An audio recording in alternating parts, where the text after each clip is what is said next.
We are live, pal. You're damn right we are. Welcome back, everybody, to the DIY Wrestling Podcast. My name is Gordon Mack. That's Caleb. And this is the newly revised DIY Podcast, Wednesday Night War Flavored Edition. So, we go over every Thursday NXT and news in the world of professional wrestling. If there's anything that, important to really go over. And I would like to welcome back to my podcast co-host Caleb. And I'd like to ask, what did you think of these two shows? Well, first, Gordon, I want to thank you for that wonderful introduction and just make mention very briefly that third time is the charm for situations like these. Gonna peel back the curtain for everybody listening. This is our third attempt at getting this booted up. We are trying to navigate Skype right now. This is a new thing for us. When we used to do podcasts, we would use Google Hangouts, which was pretty foolproof, and Skype seems to be foolproof too. Coming to find out, but it's given us a bit of a headache. But I like to think that we've got it under wraps now. Gordon's got his phone on the charger, hopefully. Gordon has cut out on me. You cut out. You there, Gordon? I'm great. Okay, just want to make sure you're with me. But yeah, so like Gordon said, we're hoping to keep this Thursday just kind of a show to compare AEW NXT throughout the week because we decided that there's not enough shows that do that already on the internet. But we'd like to do that on Thursday and then maybe another show coming up here, where we just talk about wrestling news for the week and anything outside of the realms of the Wednesday night shows that, we might want to talk about or might want to address, I, like Gordon said, this is kind of a rough draft, as I'm sure you can tell by now. And, we're going to just kind of go from here and hopefully things are smooth sailing from here on out, especially with Skype because we are new to this. But, Gordon, to answer your question, just to compare the two shows, just give my kind of general thoughts on both Dynamite and NXT for the week. I really enjoyed NXT a lot this week. I think more so than you did because we did touch base on it a little bit last night and this morning. And, whereas you did not like it, you didn't seem as impressed by a lot of the stuff as I did. And I think AEW, I thought Dynamite was a decent show, definitely decent. I think it fell flat and, I think the second fell flat. Yeah, I did like the beginning. I liked the opening. For sure. I really, even the main event with Christopher Daniels and Brody, I enjoyed that match. It paled in comparison, I'll say, to last week. That's not to say there wasn't a lot of ups because there were a lot of positives for the show. And, conversely, there were some lows on NXT for sure. But, by and large, I think I enjoyed NXT much more this week. I thought the high points of NXT were, much better than AEW. But I don't know if you've had a change of opinion at all, Gordon, or you kind of are of the same mindset you were yesterday about it. It was brutal last night, but I'll say this: my opinion, by and large, is pretty much the same. The only thing that's different that I'll give NXT a break on is maybe I'm a little too harsh in this wrestling with no crowd type of shit. But at the end of the day, I look at Dynamite and I look at their matches and I'm like, yeah, these guys are doing sweet things here and there, but NXT last night was the better wrestling show. I feel like it was the better show, but I still have my complaints because if we're going to be honest about this, I don't watch Dynamite on a week-to-week. That is the one thing. I watch every other week. I'm not all over it, but I am all over NXT. But I do know the AEW roster, everything that's been going on, because even if I'm not watching, I have tons of news outlets that are filling me in on what's happening. So, Yeah, no, I am somebody that has watched since both shows have gone live on Wednesdays. I have, I've watched basically every show. If I'm not watching AEW live, I'm watching NXT live. If I'm not watching NXT live, I'm watching AEW. So I'm tuning into one of the shows live, and then I catch the other on a replay. So I've been paying close attention. Some weeks, definitely paying closer attention than others. But we've talked about this before. There seems to be a fluctuation in quality between both shows. It seems like there's periods of time where NXT is, operating on all cylinders, and then other times where AEW seems to be, the more enjoyable product. I would just like to make note right now that I think that both shows, what I've noticed over the course of these last 6 months, I think both shows do a lot better creatively when they are building to something. And I think we're seeing it now with, spoilers for anybody that's not watched this point, but, AEW Dynamite, we've been seeing the build to Double or Nothing clearly for the past few weeks. And now with NXT, we have a takeover on the horizon with Takeover in Your House. Takeover's back. Pay-per-view logo of the year. That is, dude, if they start selling that on posters, I am buying that. That is far and away my favorite logo that the WWE has produced in a long, long time. Certainly my favorite pay-per-view logo. Although I did like the WrestleMania logo this year with the pirate flag. I thought that was cool. I honestly, me personally, I thought that felt two-man roster. But that's just me. That's not what we're going to talk about. Well, I you know what? I will say I liked even more than the original pirate flag design is the rebranded toilet paper roll that they released when it got announced that it would be emanating from the Performance Center instead of Tampa Bay. I think the adjusted logo is what holds a place in my heart. That's neither here nor there. That Takeover in Your House logo is great. I'm really excited for that event, and I think we're kind of seeing we're less than a month out from that at this point. So I think we're seeing the TV product, become more focused for NXT, which I think is always a great thing. And I think even more so with AEW, when they're focused, when they're building to something, the show really, really reflects on the quality of the show, and creatively they just, they can't miss. Consistently let you know, bro, there is a pay-per-view on May 23rd. If you miss it, you are a heartless bastard. Right, exactly. I mean, Gordon, I think perfect. This show under these circumstances is a perfect example of that and speaks to that because I'm gonna pay the full price, $50, $60, whatever it is, and to kind of just think about that for a minute. I'm paying for a show where there's gonna be no crowd. And I'm gonna pay full pay-per-view price for it. And I think that's at risk of sounding like a huge fanboy right now, which is not what I want to sound like. I just think that, AEW, they're producing a product right now where even without fans, it's compelling and it's good. And I'll tell you what, another thing I wanted to mention just off the top here is, I really, really like what AEW has been doing with the crowd. But, bringing workers, bringing local guys, into the crowd, or to give some semblance of a crowd out there to make some noise and just react to the crowd in the ring. Letting you know too that these people have been tested. They're all wearing yellow bands. Yes. I thought that was really good on commentary yesterday, how they noted that they were wearing those yellow bands, and that meant that they had been tested and they had tested negative. Because as much as we all need wrestling right now, as much as that's an escape for so many of us right now, I would be remiss if I didn't say, the minute one person in that locker room tested positive, pack it all up, because it's just not worth the risk. It's not worth, getting these people sick, having them go home, get their family sick, and spreading the virus. It's not worth it. So whereas I do appreciate the crowd thing, I don't think I would enjoy it as much without the knowledge of knowing that they had all been tested and they were cleared. Having said that, since they are cleared and they are, not going to, this virus is not going to be communicable between them. Geez, easy for me to say. I think I can watch with a little bit of a clear head and not be as concerned with it. But I do like what they've done with that.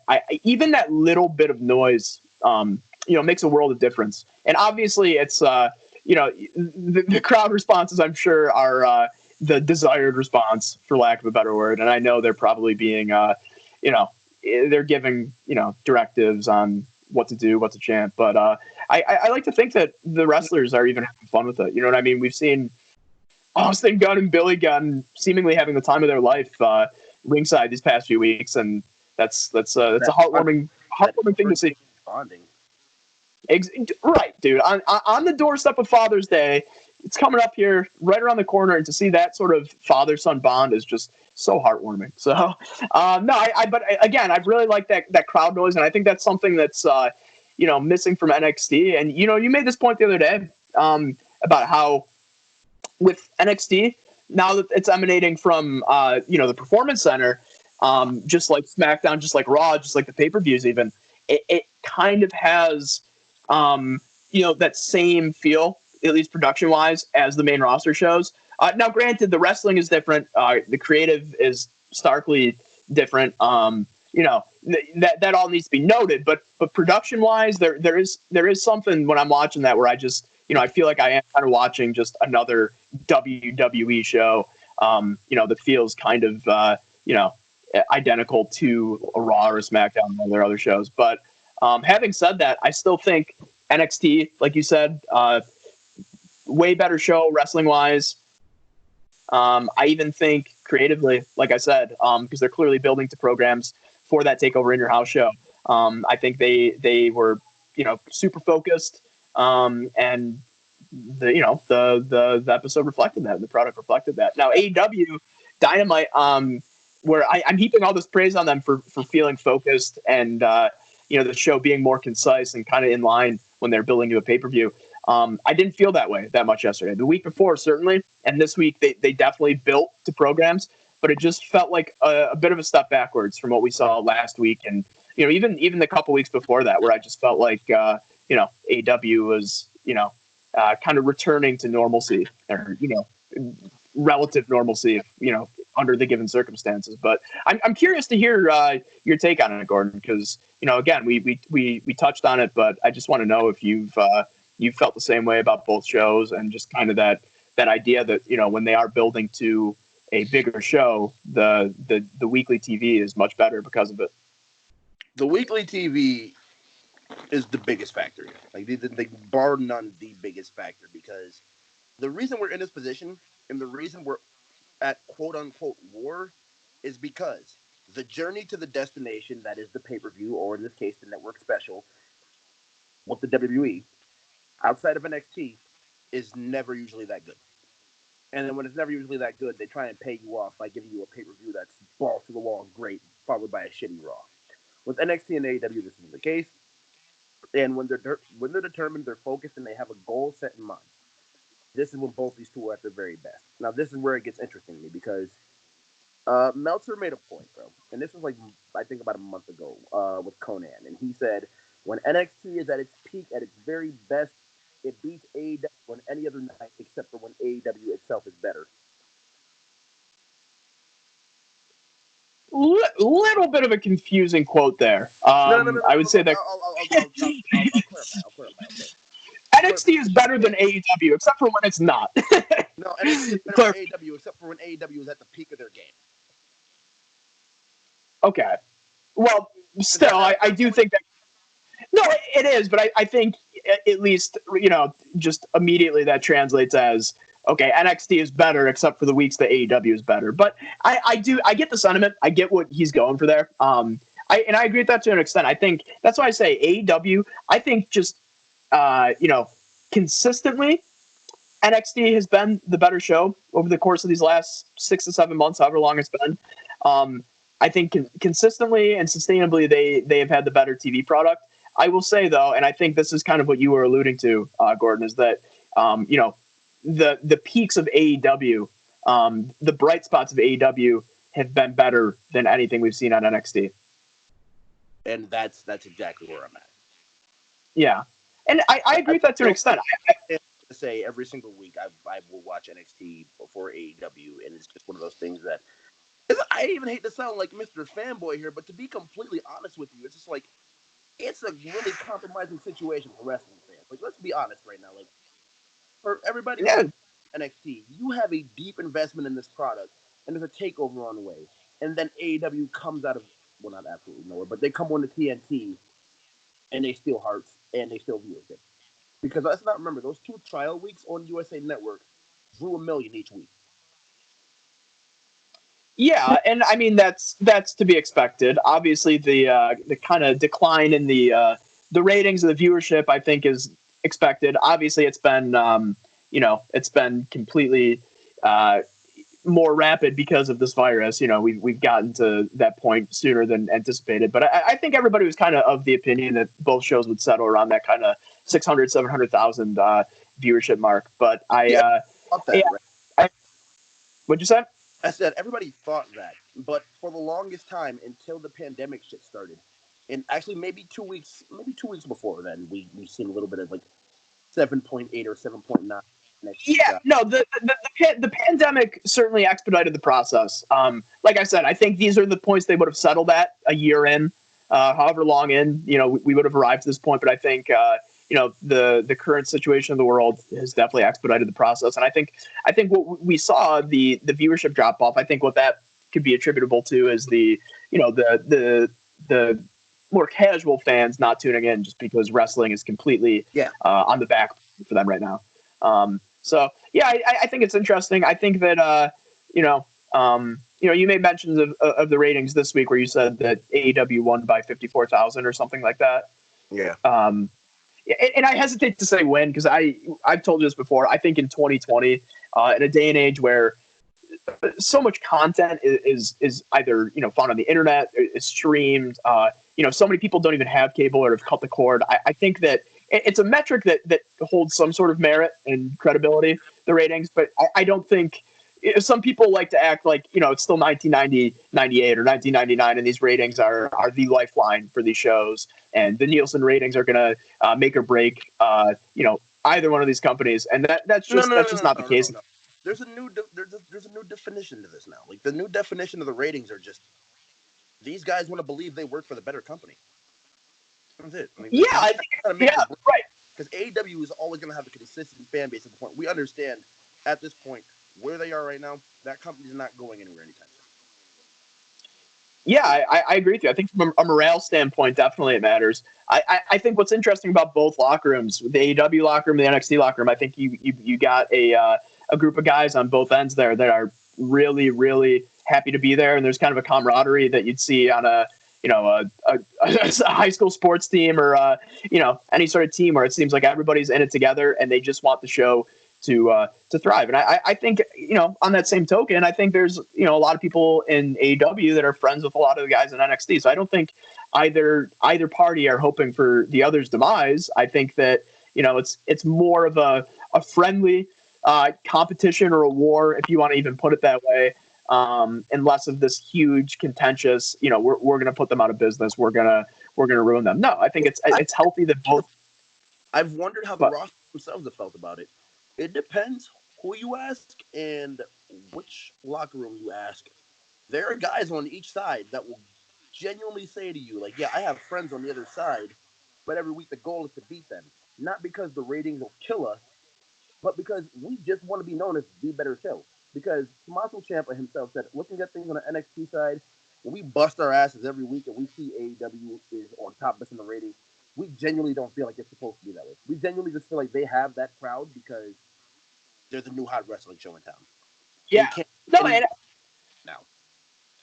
Yeah, that Tommaso Ciampa quote is, there's definitely some resonance there because, I feel that way. Like, I'm a fan of both shows, but I do think that there's a huge contingent of that AEW favorite root beer, that AEW audience that, no matter what happens on that product, they're not going to be critical. They're incapable of being critical towards that program. And a lot of times it's some of the same stuff that they would completely roll their eyes at if it happened on a Raw or if it happened on a SmackDown or if it happened on a WWE broadcast. So I think there is kind of a bias there at play for a lot of people that are, AEW supporters. I don't want to say a lot, but a good chunk of that audience. And, on that same token, it's the same people that seem to take just completely unfounded, almost completely insufficient, jabs at NXT in a lot of ways where it's, a lot of their criticism on NXT doesn't seem to be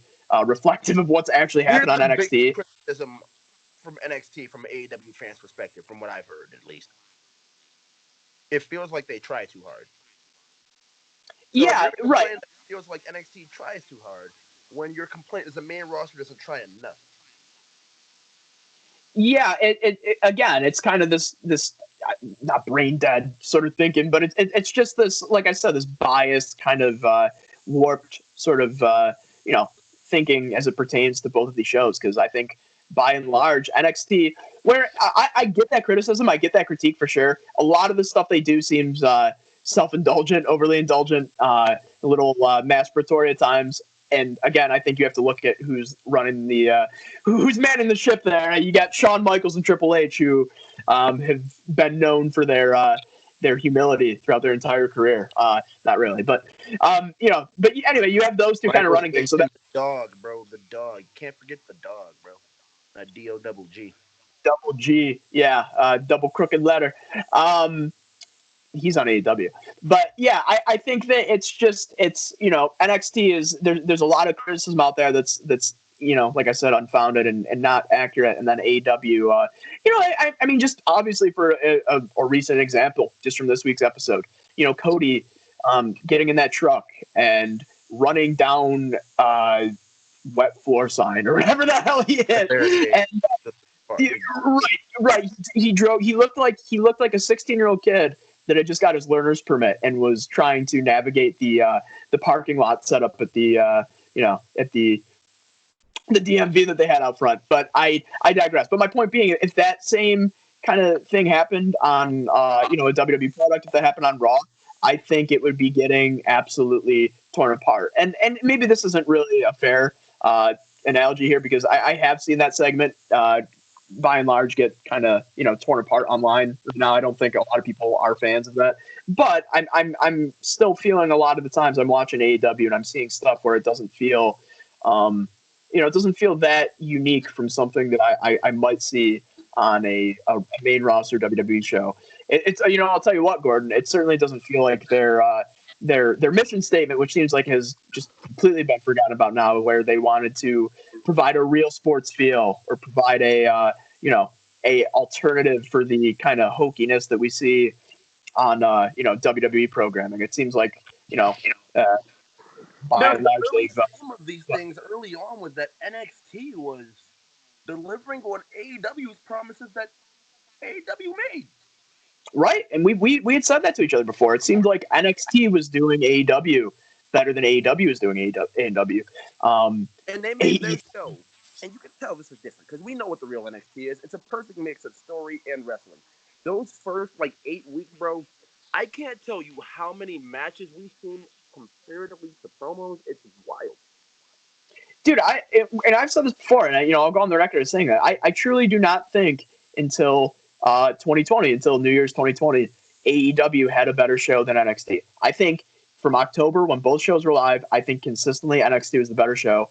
Now, having said that, NXT did kind of blow their load a little bit and get all of the kind of their dream matches out on free TV right away, which was a bit of a mistake, but in hindsight at least. But I think that NXT, like I said, was just operating on all cylinders for those first few months, and then AEW, once the new year came around, it seemed like they really improved the quality of the show. But I do agree with you completely that for a while there, NXT was doing what AEW set out to do. And I still feel that way a lot of time. Like when I watch AEW, when I watch Dynamite, it's more akin to how I would watch a main roster show or an Impact or whatever it might be an LW, where it's like that. That's the feel they put around it, and because it feels like a main roster type of thing, I feel like that's why they don't push the pedal as hard as NXT does to an extent, because they're not that show, but they're the show made for that specific market. So that's where the confusion with Dynamite sometimes comes in with me. Right, and what we forget about NXT is they are basically a subsidiary of a huge global corporation of WWE. So they are not in risk of any sort of monetary threat, or well, I mean they could be, but but my point is, they're at the end of the day they can take more risk because they have the luxury, because they are just a third brand to the beast that is WWE. Whereas AEW, like you said, man, that is their main roster show. That is their main roster show, and it is the only show as it stands right now that is on TNT. They got some breathing room with that 4-year extension, but it's still they can't push the envelope as much as NXT can, or they can't take the risks that NXT can, because they have to make a show that is going to be not only digestible to fans that might aren't identifiably hardcore wrestling fans or internet fans, whatever you want to say, they also got to make a show that, appeals to them and appeals to people that might not be thinking about watching, but, they see a commercial during an NBA game, or they see, an ad while they're just watching a movie on TNT, and they think, okay, I might check that out. They definitely got more skin in the game, where NXT, it's, if they flop or if they fail, it's not going to, it will affect WWE's bottom line, but it's not going to break the company. No. So that's why that's another reason I kind of roll my eyes and turn my nose up a little bit when people say that this is a war, or this is like this huge contentious sort of war. I think creatively, hold on. It depends how you look at it too. It depends how you look from the. I believe my favorite show is better than that show, because that will sink you into these ratings. Because that's where I was, and that's where I still am, just not as much as I was, because the shows and intensity have calmed down tenfold. Like, they're still really good shows, don't get me wrong, but they're back to what NXT was, rather than what NXT was, trying to be. And honestly, bro, like I said, I could tell you, the ratings used to really hurt me, because I used to, like, those were some of my favorite wrestling shows I could, remember watching offhand. And they might have been recency biased in saying some of that, but just watching NXT lose week after week when they put on banger after banger, that hurt me a little bit. Yeah, and I think that's where we differed, because I never put much stock into those ratings. Like I said, I can't sit here and pretend like they don't matter at all, but I just think that NXT, TNT is a larger channel than USA Network, first and foremost. At least I believe. Somebody can fact check me on that. But I think that TNT has more viewers, and I also think they promote way more than NXT does. WWE, for the beast that they are as it pertains to promoting stuff, it seems like they really don't promote NXT at least as much as they could. And so I think AEW definitely has the leg up in that regard, and I also think that they have that built-in audience of people that are watching, being the elite, or have followed these guys for so long, and it's almost this company like NXT. At the end of the day, yeah, that's a great company, and these hardcore fans, they love it and respect it for what it is. But at the end of the day, it's still a company that is under that WWE monarchy, or that WWE umbrella, whereas AEW feels like this kind of rebel promotion that is completely detached from WWE, and even that little semblance of, oh, okay, this company could pose some sort of threat to WWE and their bottom line. That I think that excites a lot of people. Now, obviously that's not true. And I think we've come to realize that no company is ever going to, scratch the surface in terms of popularity. I mean, at this point, WWE, it's synonymous with pro wrestling. People don't decide one day to go watch pro wrestling. If you ever wanted to you woke up one day with a hair up your ass and wanted to check out wrestling, you wouldn't go, oh, I'm going to watch this AEW show. No, you would go and watch a WWE show, because that's what you remember. You remember the WWF, you remember the WWE. So I don't think a new company is ever going to come along that's going to be a real competition. But like I said, even that little semblance of, okay, this company can exist in perpetuity with WWE, and it might not ever reach the threshold that WWE has, but it will still be a viable alternative option for a lot of people. I think that excites a lot of people to AEW. And at the forefront, you got, like I said, these guys that, they've been following for years and years and years, and they know are, creative guys, because they've seen it on YouTube, or they've seen it in Japan, and they've seen it across the board on their social media and stuff like that. So I think AEW definitely has the advantage in those regards, and NXT doesn't have a lot of those luxuries. But, I do think that, I said, I maintain NXT, at least for me, it exists as the more consistent show. And on a weekly basis, I turn on NXT, and I know I'm going to get, at the very least, a good wrestling show. I will still say I've not watched an episode of NXT since they've gone to USA Network where I finished watching and thought, no, that wasn't very good, or that was even just all right. I've really been a fan of what they've done so far. Whereas with AEW, I've walked away from AEW shows or Dynamite shows where I felt that was the greatest wrestling show I've ever seen. And I've also walked away from an episode of Dynamite thinking, like, okay, that was, an abomination. That was not, abomination might be a little too dramatic, but that was not, certainly not the greatest, television episode of wrestling I've ever seen. But, I'd be curious to know, Gordon, what you kind of had felt about what I spoke to earlier about this kind of fluctuation in quality with both programs, where it seems like, AEW takes the reins for a little bit, and then NXT will come along and they'll take the reins. It seems. But after I give my take, I think we've teased. We could start the reviews after this, but I I feel as if you're probably just about right on because for a while there, I felt like NXT was the better show. Then the new year happened. Moxley got really hot. The Bucks and Paige and Omega story happened, and things just fluctuated. Like it just happened that way. And I honestly could say for about a solid month and a half there, month maybe, they had a better product.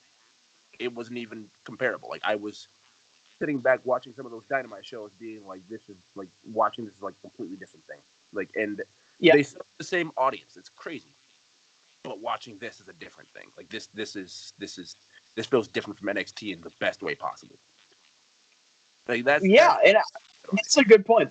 That's a really good point because I think that's how we're able to be fans of both of these shows, Gordon. Because it's like if these shows were really identical to each other or parallel in their creative components and stuff like that, I don't think I would have room on a weekly basis for both of them. I think I might just choose. But the fact that AEW Dynamite feels like a completely different wrestling show a lot of the time from NXT, I think I'm able to watch both shows and not view them in such a contentious light or contentious manner where it's like these are two shows that are vying for a place in my weekly viewing habits. No, it's two different TV shows that I'm going to watch because they give me a different experience.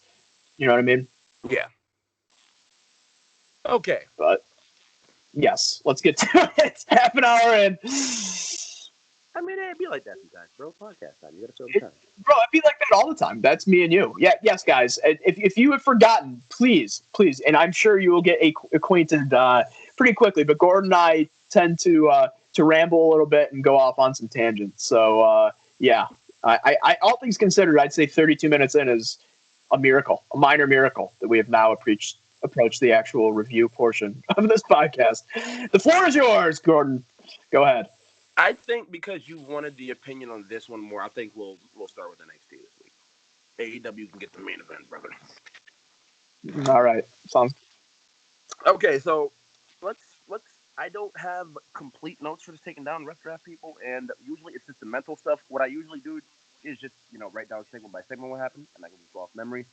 But this week it's just gonna be the notable thing. If we didn't mention it already, uh, in your house, take over in your house. Coolest logo of the year for one. Two, it's a good idea. Three, this is the episode they finally started building things, and some of them I agree with, some of them I didn't. Uh, and I think we'll save the Riddle Thatcher thing for last because I didn't agree with that. I didn't. Yeah. Okay. So I have been sitting in suspense all day because I'll peel the curtain back for all of you guys. Gordon told me earlier in the day that he had a major gripe with the show, but wouldn't reveal what that gripe was because we wanted to talk about it on the podcast. So I'm very curious to hear about that because I loved the Thatcher and Riddle stuff. So Okay, this is what it was, right? So you start the night with Thatcher and Riddle losing the titles. Not a problem with that. Then you move to the attack in the back, or the fight in the back. Not a problem with that. Then what is it? Riddle got attacked with a TV.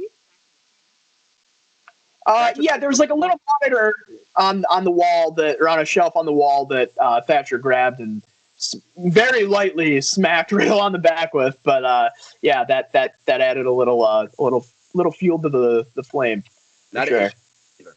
My issue is the main event itself. The match itself, that was different. That was unique, but I wouldn't put that on, Oh, yeah. I wouldn't do that.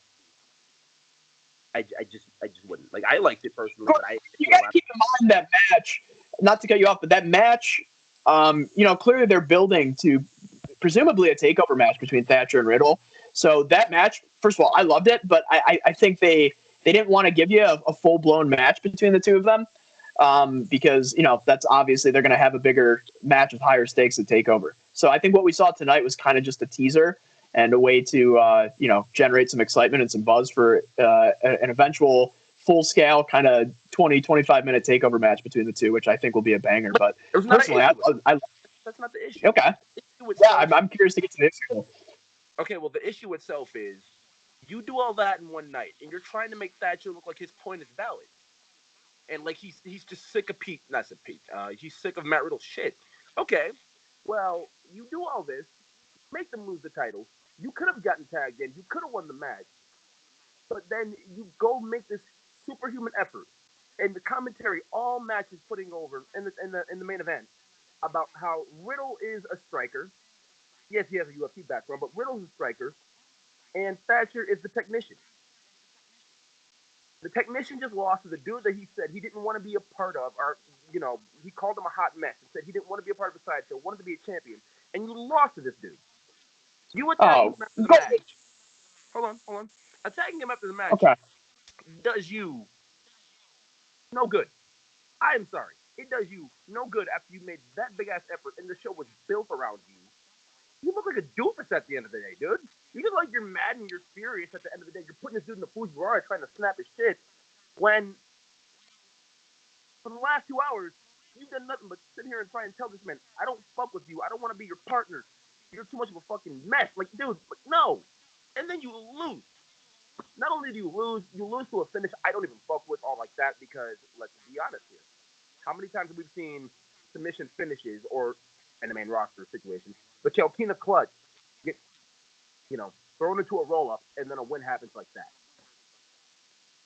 Like, it's happened to the point where they have done it. WWE themselves have done it to such a point where it doesn't protect you anymore.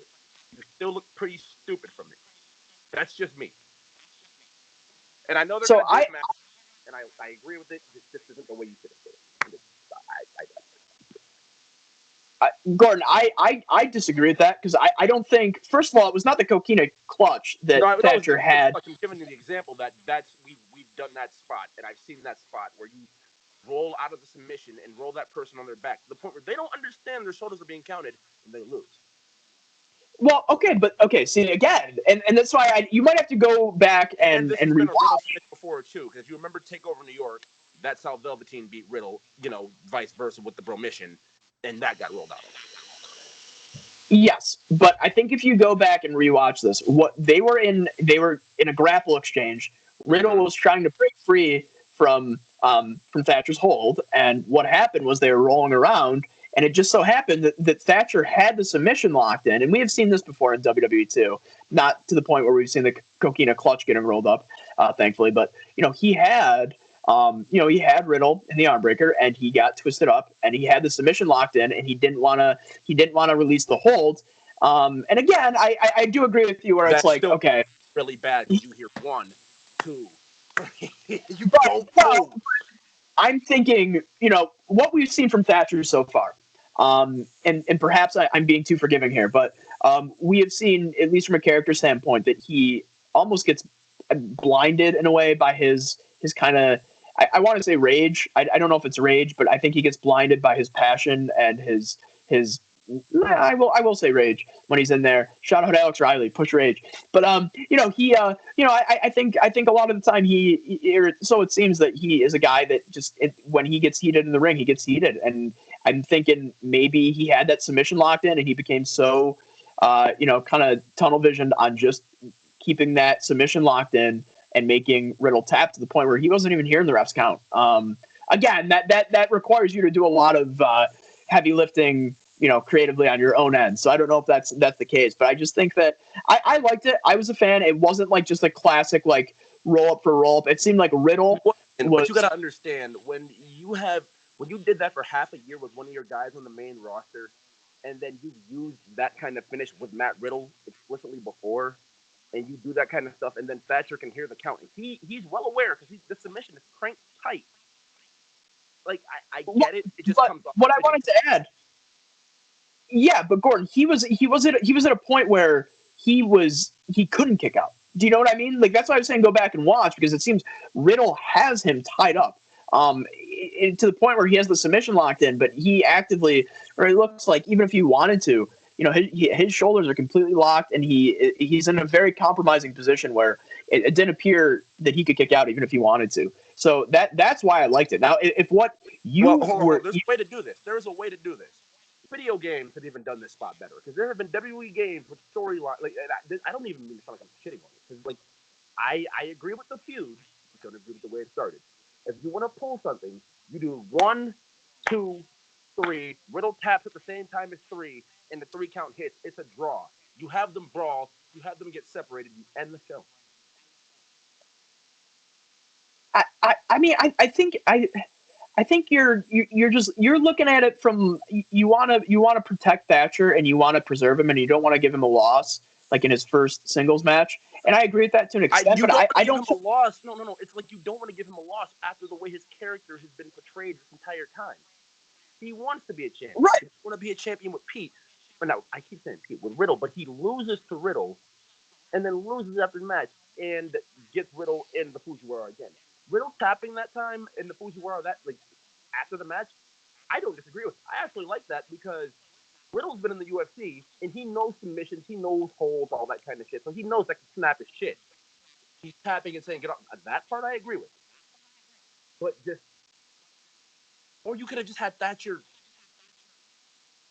I wouldn't say tap Riddle out and then just have him hold it until they reverse the decision. Because that still kind of seems like. But I feel that there was a better way to do this. I agree with you in the regard that like he wants to be champion. He just doesn't want to be champion with Riddle. And the reason that is because Riddle doesn't take things seriously enough. And then he goes on and loses to the guy that he claims, doesn't take this seriously enough. I think it's a little bit of, there are some mitigating circumstances. I do think that he drove Riddle to the point of being serious. We've seen that before in NXT where, Riddle has fun. He's a goofy guy, but he can be fun and joke around and shit. But if you piss him off, you piss him the fuck off. And he turns into a monster basically. And I think that's what we saw tonight. So I don't think he lost to that same Matt Riddle that, he didn't want to be partners with anymore. As a matter of fact, I think if he was partners with the Matt Riddle that he faced tonight, things might have been different, or things might have ended different for the two of them. My biggest problem is with this entirely. What? It's a night-long narrative. If you do this in the span of, if you split this in between 2 weeks, right. It's fine. Well, because it's a night-long narrative, and you lost 2 matches in one night and beat this dude's ass twice, technically. Well, that didn't beat his ass twice. You beat him up once. You got into a fight with him earlier. Like, all that effort, all that energy for you to lose. And, it's like anybody else that would have happened to. Yeah, I've probably been upset, but Thatcher is new, and I've been waiting for this person with me for a long time. Either I have too much stock in these dudes as individuals, especially Riddle, because I feel like, and you feel the same, that this dude is a potential top face in NXT waiting to happen, and they have showed you glimpses of it. It's just this just didn't come off right. I agree with you. No, not even potential. He can and should be the top face in NXT. I feel, but I think with Thatcher Gordon, I think what they're going for here is he's a guy that is super formidable. Because let's not pretend the guy lost cleanly. I mean, I guess technically he lost cleanly, but let's not pretend like he got pinned straight up or he got tapped out. He lost almost due to his own negligence. And again, that's a trope that WWE doesn't fear. Look like a doofus, though. Okay, and again, like that's your thought. Maybe other people think that way. I don't think that way. I think this is more of just a matter of preference. I think, again, this is a feud that you're building to. I liked the fact that this was a kind of self-contained night-long narrative. I thought that was a really cool component about this. But I don't think it ends tonight, like you said. Obviously, I think this is going to extend the takeover, and I think we're going to get the actual match between the two of them. And I think that might be where you can give Thatcher the win. Now, the reason you have Riddle win tonight, that's completely just to preserve Riddle. That's to just completely make Riddle look strong. I agree with you where I don't even think a decisive finish was in order. As a matter of fact, I was, and again, they might have gone against this just because they probably assumed that a lot of people might be thinking this. I thought that Imperium was going to come down and interfere with that. When the episode ended, I said, that's what you should have did instead of making Thatcher look like a fucking goof. Yeah, you got to cool with the fucking goof thing because he might have. You might not agree with that, but I don't think a lot of people walked away from this episode thinking that Thatcher's a goof. Like he looks scary, man. Like that final shot of him getting him in the food. Oh, yeah, he looks scary. But I'm saying at the end of the day, with everything that happened, yeah, you don't have egg on your face because you're sitting there trying to snap Riddle's arm, but you kind of got egg on your face because you just lost the tag team titles and lost the dude who you blame for it all on the same night. Yeah, and I don't think we should harp on this too long because it just seems like we are both of two different thoughts on it, and I don't think either of us are going to really, change our opinion too much. But I think where we agree is, it seems inevitable, and we might be wrong, What they're building to is the eventual kind of Thatcher stepping in as the de facto leader, maybe of Imperium. Well, Walter obviously cannot be in the country, and Alexander Wolf cannot be there either. I'm thinking, they're going to get to that teaming eventually. Why not have them come out tonight? Why not, expedite the whole process and have it happen tonight? Who knows? Having said that, but I feel as if for some reason Pete's going to find a new partner. I think eventually where this leads, like we've said before, is the Riddle versus Pete match. I just think that it's going to be a longer run. Okay. Riddle is going to find a new partner. Riddle's going to find a new partner. They're going to do it again, and then Thatcher's going to help Imperium just to fight Riddle, and then they're going to do the whole they have a pass here. I think what could happen is at Takeover in your house, they could do that alignment, like you have Imperium maybe open the show and retain the tag titles, and then they come out and they help Thatcher when it seems like Riddle's going to beat him. I think you can do that, and then that builds to the Dunn return. I think eventually you bring Dunn back to TV to help Riddle even the odds, and then maybe you have Dunn turn on him down the line or whatever. You built to that feud, but at least immediately you that beat them, and then you have Dunn turn on Riddle, and then you can start that, and then Riddle has 10 times more sympathy going into the next feud the original feud we were waiting for. Right, and I this is bordering on like fantasy booking right now, so I don't want to spend too much time talking about this, but yeah, I just think that this feud opens the door to a lot of possibilities. It seems like there's a clear trajectory, like we've said. It seems like lately, which is something NXT did not do when they were recording their programming in bulk and putting it on the network. They didn't deviate from their storylines. If they had something planned, they saw it to the end. They saw it through to the end.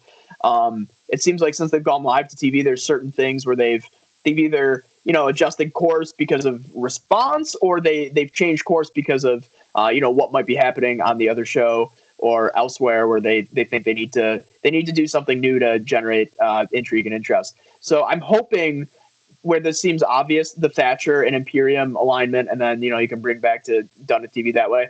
I'm hoping they don't decide to do a kind of subversion of expectations just for the sake of doing it, a swerve for the sake of swerving. Where they at least be glad I had no issues with this whole with Riddle. I'm gonna keep doing that all episode. There's gonna be a theme, I guess, with Riddle tapping, because there are people out there that think Matt Riddle should not be tapping even after the match, even if it makes sense to just let him get the fuck off. It's not gonna, like there are people who believe that was it. They were that critical about it. Riddle tapping didn't look good. Well, I think you're going to have him win that match. Yeah, tapping is just it looks stupid at that point, because what Riddle, like, he's smart. Okay, but like I'm never a fan of. He might be a smart guy when he's not under the influence. But he what is tapping going to do for him there? You know what I mean? I've never been a fan of like guys selling a submission move when it's not a match, like after the match or just during a segment, by tapping as if like that's going to make it stop.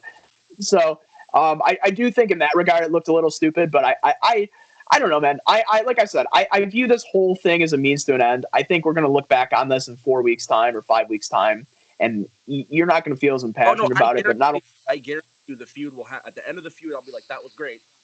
Probably still the way I started it, but that was great. Well, okay. So if you're going to openly admit that, then I say we just don't spend any more time harping on it, and I say we get back to the show as a whole. Maybe start with the open, which was oh my god, what opened the show? Was it the tag team match opened the show, bro?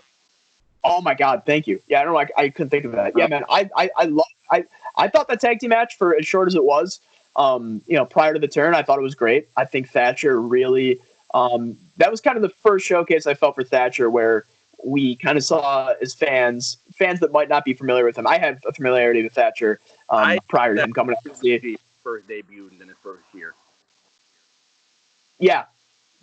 I mean, I have not watched him that long, but I've clearly seen him do to the point. I've seen him on the Brit Wires to the point where I thought the guy was British because I don't think I'm the only person that assumed thought that Timothy Thatcher was British just because, the guy is almost exclusive with British wrestling. So much to my dismay, my surprise, turns out the guy is American. But anyway, that's neither here nor there. My point being, though, for those that did not have a familiarity with him at all, I think tonight was a good display of, like I said, what brought him to the dance.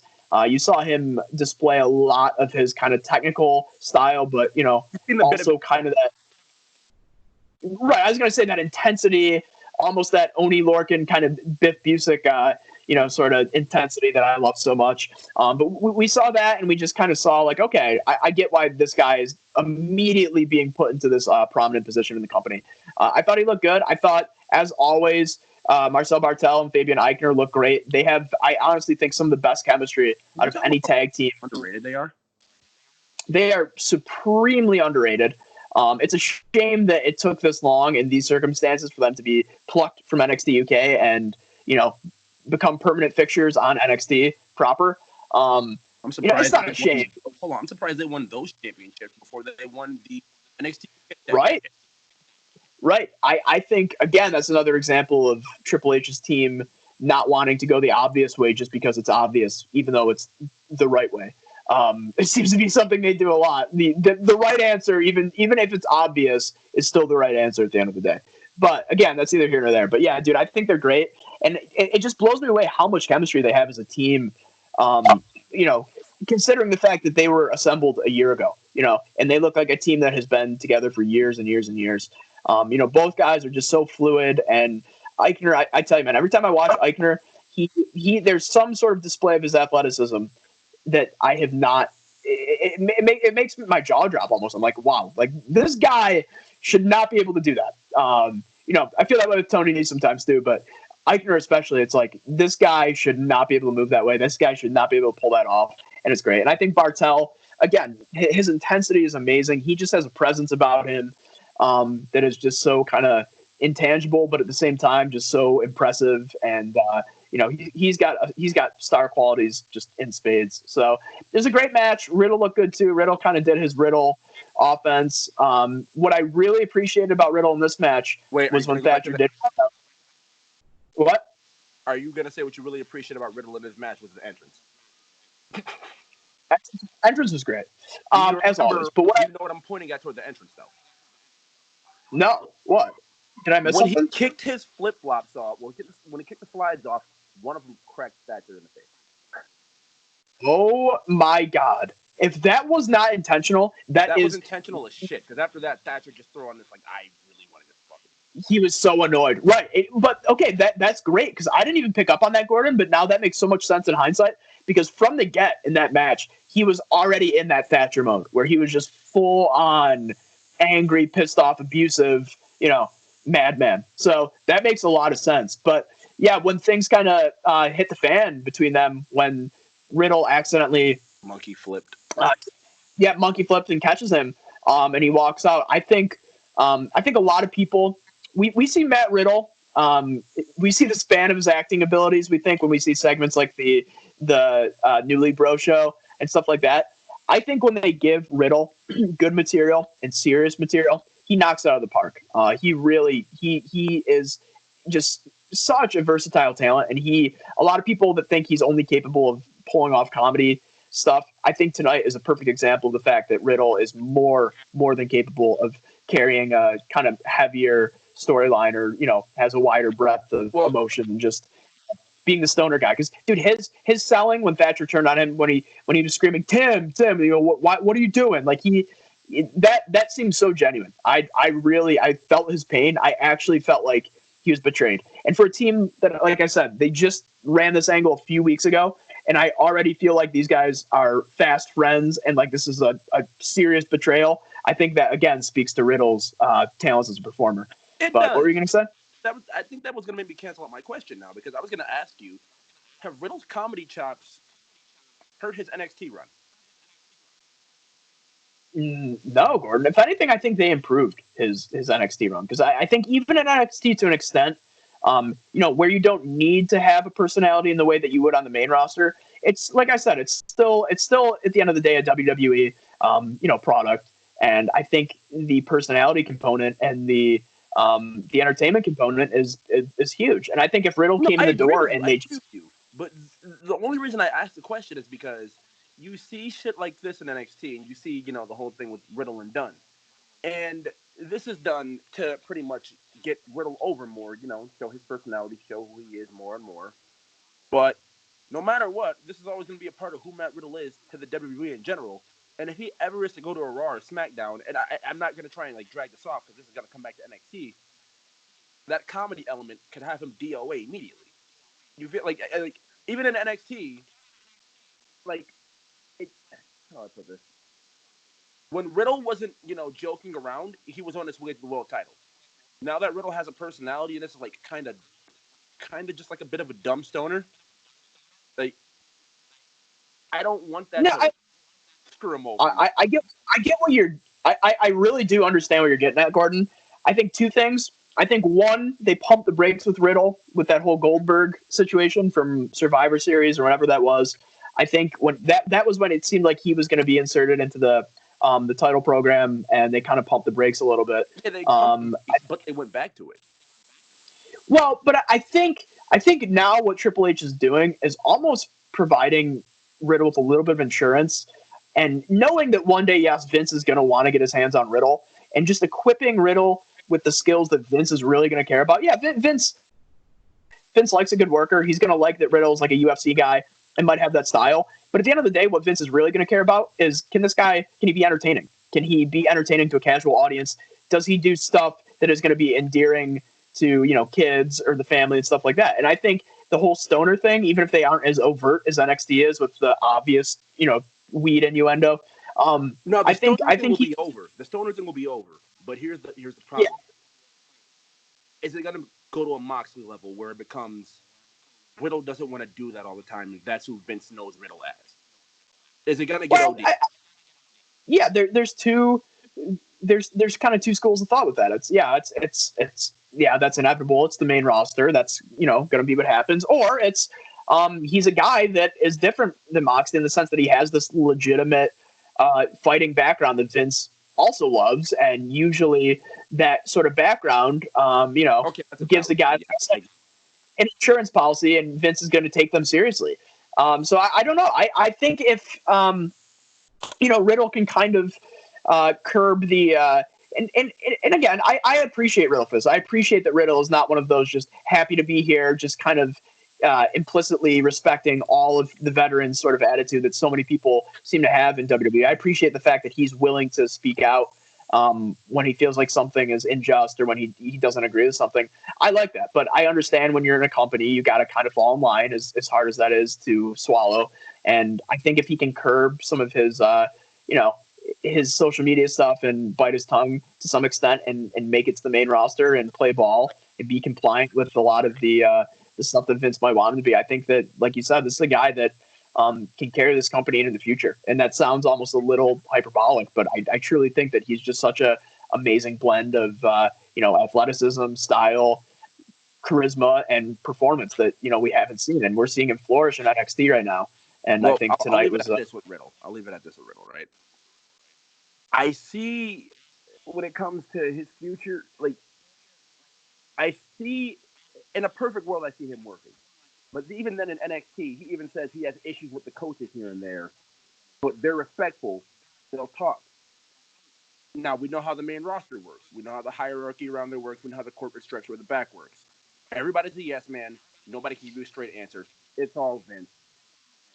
And we know how serious Riddle takes his career. That's the issue I'm seeing him run into.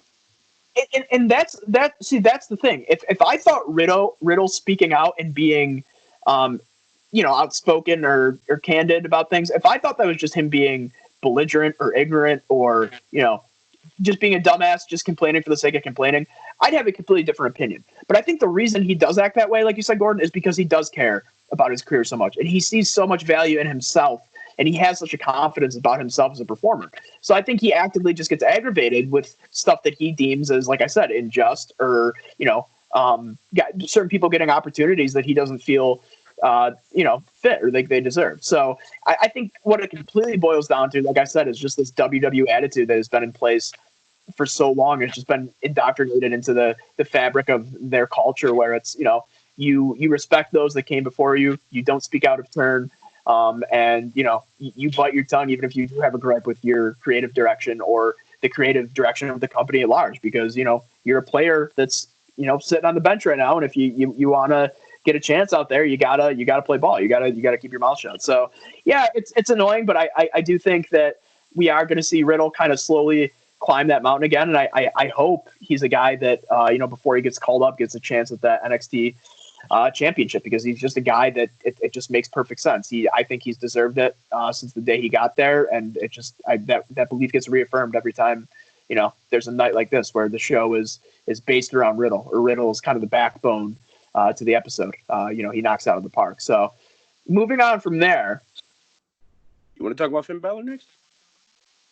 Is that the next segment? What's funny? Like I watched the show yesterday, and I still somehow forget the sequencing of the episode. Bro, neither of us have notes. It's just best of bullet points. Yes. Let's make that clear, guys. This is such a rough draft. This is so informal that neither Gordon or myself have notes prepared. Nothing. We're going to wing it, and I think that's evident by a lot of our disorganization here. But was that the next segment though? The Finn Balor match was no. That came in the middle of the show.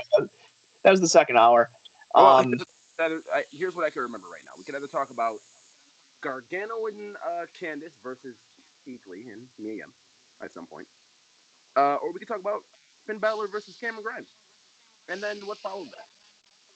Yeah, I think it's best if we just kind of we stick to what stood out to us in the episode, because for all of the wonderful things we could say about Aaliyah versus Kaden Carter, I don't know if that is the best allocation of our time to spend any time. But I know that would offend somebody somewhere. I will say, an Aaliyah push starting off with her losing in a definitive fashion is like the most Aaliyah thing ever, and I thought that was hilarious. I would like to touch upon before we get into Keith Lee and Finn Balor. Cameron Grimes and Finn Balor. I would like to touch on the Gargano segment, because this is now, I think, the third one that we've had that is in this vein. I don't think I am in the majority here with this opinion, but I'm not a fan of this. I don't like the. I will say, I think Johnny is hell bent on being a heel. I think he has wanted to be a heel character for a while now. I think that's evident by kind of these stop-start kind of heel pushes that he's gotten up until this point. And I think his work prior to WWE, where he was such an effective heel on the indies. And he clearly feels that he has something in him as a heel that he's not been able to display yet. And he really is hell bent on, getting that out there on NXT programming. Having said that, getting that out of the way, I personally, and I don't know how many other people feel this way, I have such a hard time taking Johnny seriously as a heel. I have such a hard time, finding that having any conviction and thinking he's a legitimate bad guy or he's legitimately a bad guy. And these Gargano segments are not helping his cause. It seems. I know what you're going at, and I know what they're going for. They're going, and this is corny as shit, but I get it. They're trying to explain to you that Johnny and Candice are still the same people without saying, hey, we're still the same people, and then showing you there is a gray area where they may do things that are unjust, but everything they're saying can be taken and kind of proven. Like, well, for more so Johnny's side than Candice's side. In terms of, Gordon, I get all the. Yeah, I get all the metaphorical, analogous gray area stuff. I get it. That's actually it's like super on the nose, too overt to the point where that's kind of part of it that makes me roll my eyes. It's like, okay, yeah, exactly. That's what I'm saying. Like when they literally turn the screen gray and they explain their black and white character motivations, like the gray area character motivations that make them, the heels or the tweeners or whatever the fuck they are that you look at. It's corny. It's overdone. Like we can see through that without you having to turn the screen and make us focus on what they're trying to explain. Right, exactly, and that's what frustrates me. There's no nuance with this. Like, I think the problem is I think Johnny and Candace might think there is nuance or there is some subtlety to this, but it's not. It's so on the nose. It's so kind of like film school, kind of first semester film student. Oh, this is so deep. This is so good. And I get it. I get what they're going for. I just think the execution is a little botched, and I think it just comes across as cheesy. And another thing, what I was saying about Gargano, like Candice got a run as a babyface. I just feel, consistently, the story of her career has been she's just been so subordinate to whatever's going on with Johnny. And what I really liked, and which, I was her stop. Yep. And it seems to be so symptomatic of her booking specifically, where they just can't figure out if they want to give her a real push or if they want to, preserve her for something down the line, or somebody else comes in and just completely jumps ahead of her in line, and she misses out. But having said that, a couple of weeks ago when they had, after the heel turn, the week after the match with Ciampa and Gargano, when they had Gargano come down to the ring with Candice for her first match as a heel, and kind of just be her cheerleader and be like her valet almost. I thought that was such a cool kind of dynamic, and I thought that would be such a great way to. Now, are you going to tell me that you believe that Gargano being around Candice is still it's still kind of hurting her a little bit?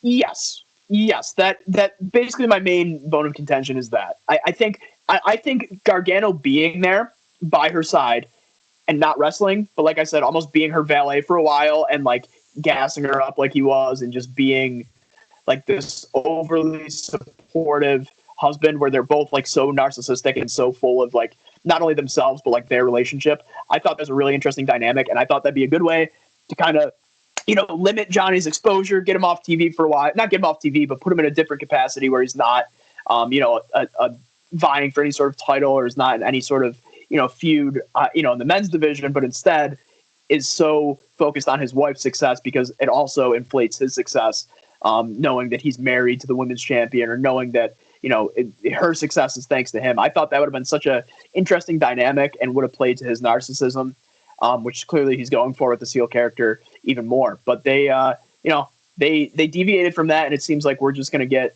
they're both going to be singles wrestlers still. I will say, I think that Johnny versus Keith, I think that's going to be that's a great move. That's the logical move. That seemed like that's the direction they were heading. That's great. I think that's going to be a great match. I think that's a great feud. I think that's a good way to remove Johnny from the main event scene and also elevate Keith Lee and have Keith Lee, maybe be propelled into the main event scene. Well, again, you have Gargano coming down from it.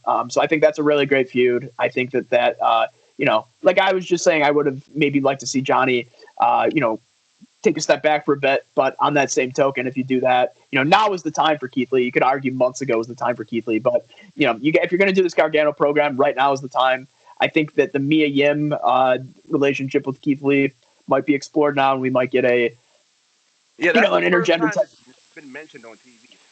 Right, and you notice that too because they've never mentioned before that they're a couple, but the minute that they started attacking Keith Lee, and Mia Yim too, that they had to acknowledge they're a couple too. So I think that'll be interesting. Don't expect this to be the last time you see it. Like this. Don't expect because we now have a dynamic. Johnny and Candice, Karrion Kross, and Scarlett. Yeah, I think that's that. Well, but this is what we were saying. It seems like this heel turn for Johnny seems like it's going to be a means to an end. Where they're gonna be heels, but they're gonna be funny heels, or they're gonna be not funny heels, but they're gonna do stuff that's gonna endear them to the crowd. And I think they will be turned face again relatively soon. You just have to refresh me. How soon? Right? They're kind of an NXT at this point.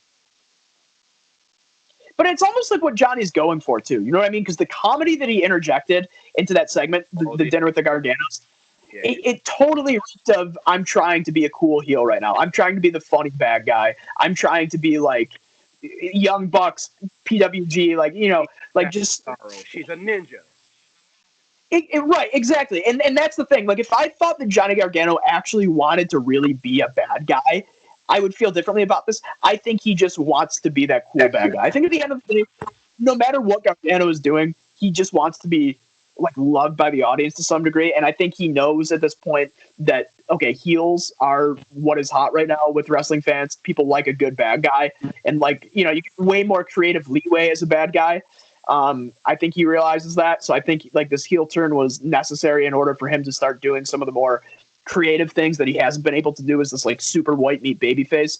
But again, I think that we haven't seen much personality out of Johnny Gargano. The Johnny Gargano we've seen in the last few years has been defined by, I don't win, I will win. I'm an underdog. I'll find a way, and I love you because you love me. Right, and even when he was any other element of that, until Tommaso has dipped in and showed us the true, personality the dude potentially has. Yeah, and on that kind of same token, there, I think that he, even when he did go bad there for that Alistair feud, I think that was still rooted in the fact that he is so morally sound, or is so such a good, virtuous person, that we were just disappointed in him that he would be capable of even attacking Aleister Black. So I don't even think that it was like a full-fledged kind of heel turn. I think it was. That's the thing. That's why they kept saying the entire time. Aleister kept trying to drive it forward in the story. Tommaso's the puppet master. Johnny, you didn't want to do this. You had no mission to do this. Tommaso was fully strict. Yep, and that's why Aleister absolved him of his sins at TakeOver War Games too.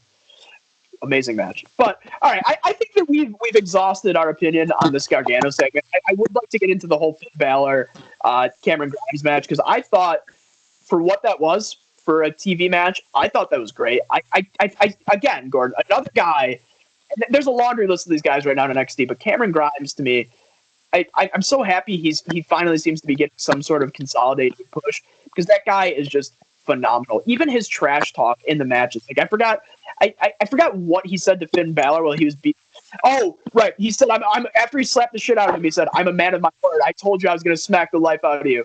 I thought that was brilliant. You could tell he just totally improvised that. I almost just said Trevor Lee. I love Cameron Grimes. Everything about him is great. The only thing I disagree with is that fucking hat, which we have talked about ad nauseum. But I thought about this. Everybody just gets weird shit overnight. I don't even think it's going to have anything to do with a person. It's going to keep people like it. Everybody gets some kind of weird shit over. Some odd reason we focus on the hat. Yeah, no, but that's why it's such a nitpick, because I'm not focused on that, but it just seems so indie to me. You know what I mean? It seems like such a prop. Like it just seems like something that's out of place in NXT. But yeah, I thought it was great. I think that I love the fact that he got the win, even though it was due to Damian Priest interfering. I still think that was great.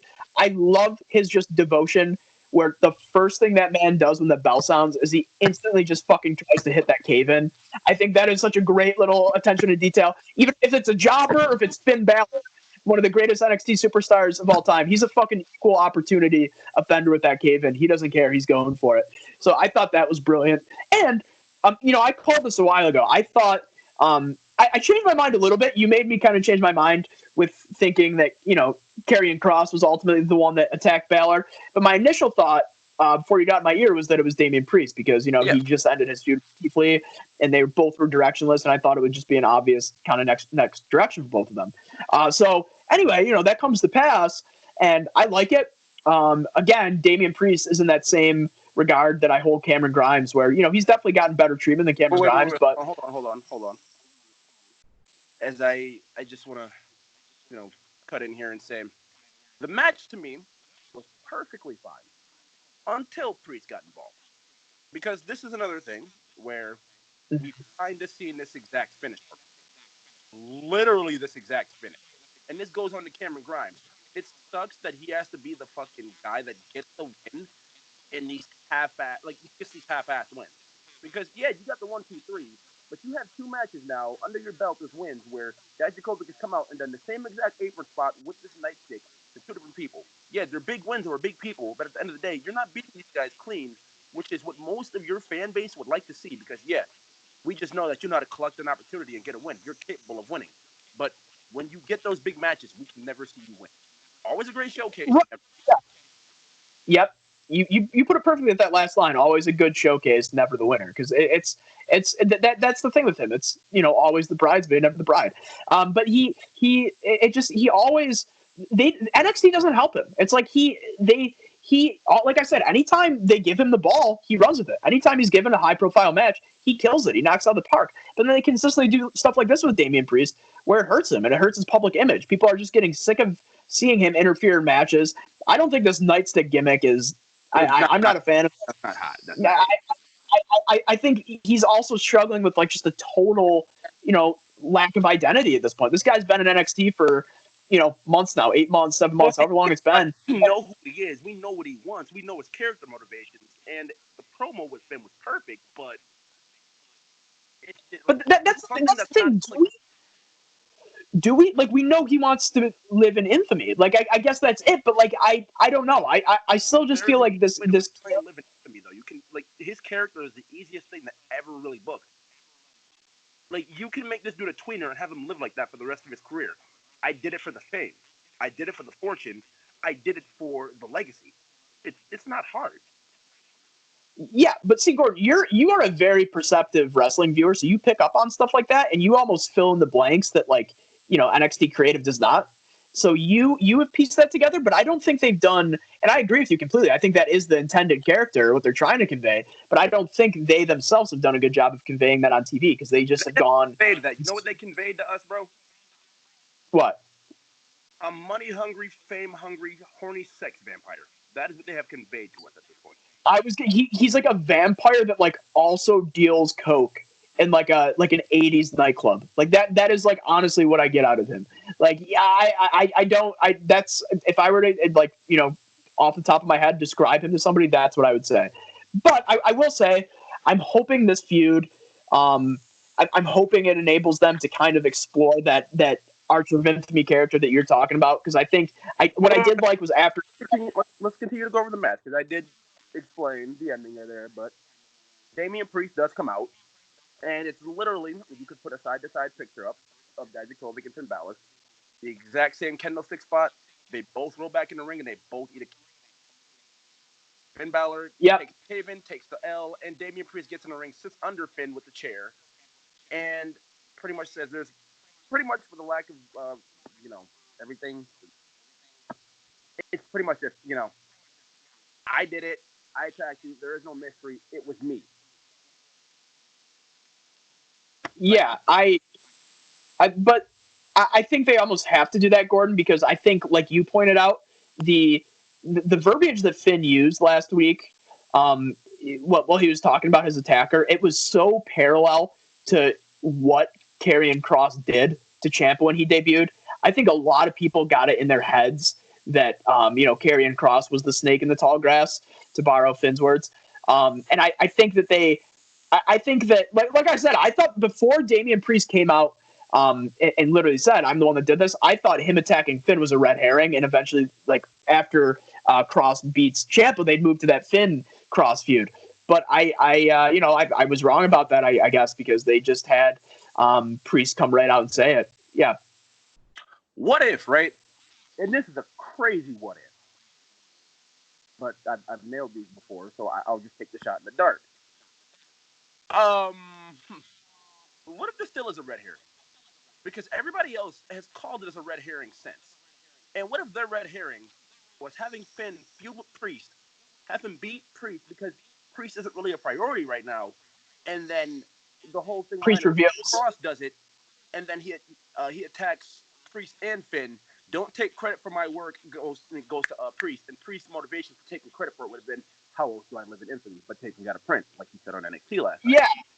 Right, I was thinking that too, and that'd be clever. And you could that would be a good way to kind of book around Priest taking a loss, because he could say, "Congratulations, Finn Balor, like beating me, like you'll live in infamy," or whatever friggin' Archer sex god vampire verbiage he's going to use. But he could be the winner, or could walk away with a W by telling him, like, "But just know, I'm not the one that attacked you." And then, like, even though he looks weak in defeat, it's like, oh. I tricked. Well, that could also make him look like a goober, because it's like you fucking duped him into this match. If there's a crowd there for that, when he says, "I'm not the one that attacked you," that pop would be crazy. Yeah, they pop huge, right? So who knows? I thinking about that. Right. I think the jury's still out on that. 4.75 match with Finn and Priest. I'm not even going to say 5, but 4 to 4.75. They kill each other. And then after the match, Priest, like you said, does everything. And just says, Ben, that was a great match. You deserve to live in infamy. But I just want to say, because I didn't do it, I'm not the one who let you out. I tried to claim fame. Right. And then you could even, have, you said yourself, he's almost like a tweener, even though I think they are definitely kind of leaning into the more heel side of the Damian Priest character. But that wouldn't be out of line if he did kind of go that babyface route and just like tell Finn out of respect, like, congratulations, like, you're the better man. I have to tell you, I was not the one that attacked you. I think that could be a cool dynamic. But, okay, I think we got to move along here. We spent enough time talking about that. I think Cameron Grimes looked great. Finn Balor didn't look weak in defeat because it made sense and it forwarded that feud. I think that those are kind of the big moments with NXT. The main event, like I said, with Riddle and with Thatcher, I thought that was great.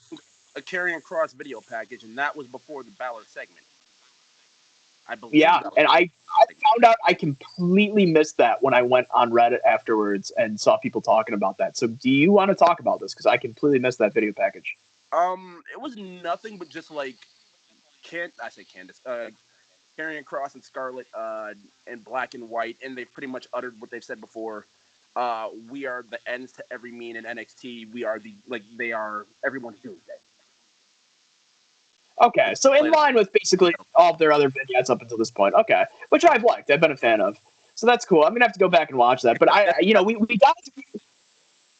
we got to talk about both cruiserweight matches. I just want to say I have loved. I know you have your opinions on the tournament as a whole, which I definitely want to hear. But I just want to first mention I have liked the fact that with these matches they have all seemingly been like under 10 minutes, and every one of these matches has been concise and has allowed these wrestlers to display, really in a short period of time, kind of the extent of their arsenal and their move set and their talents. I really appreciated that. I thought Jake Atlas versus Tony Nese. I thought that was a great match.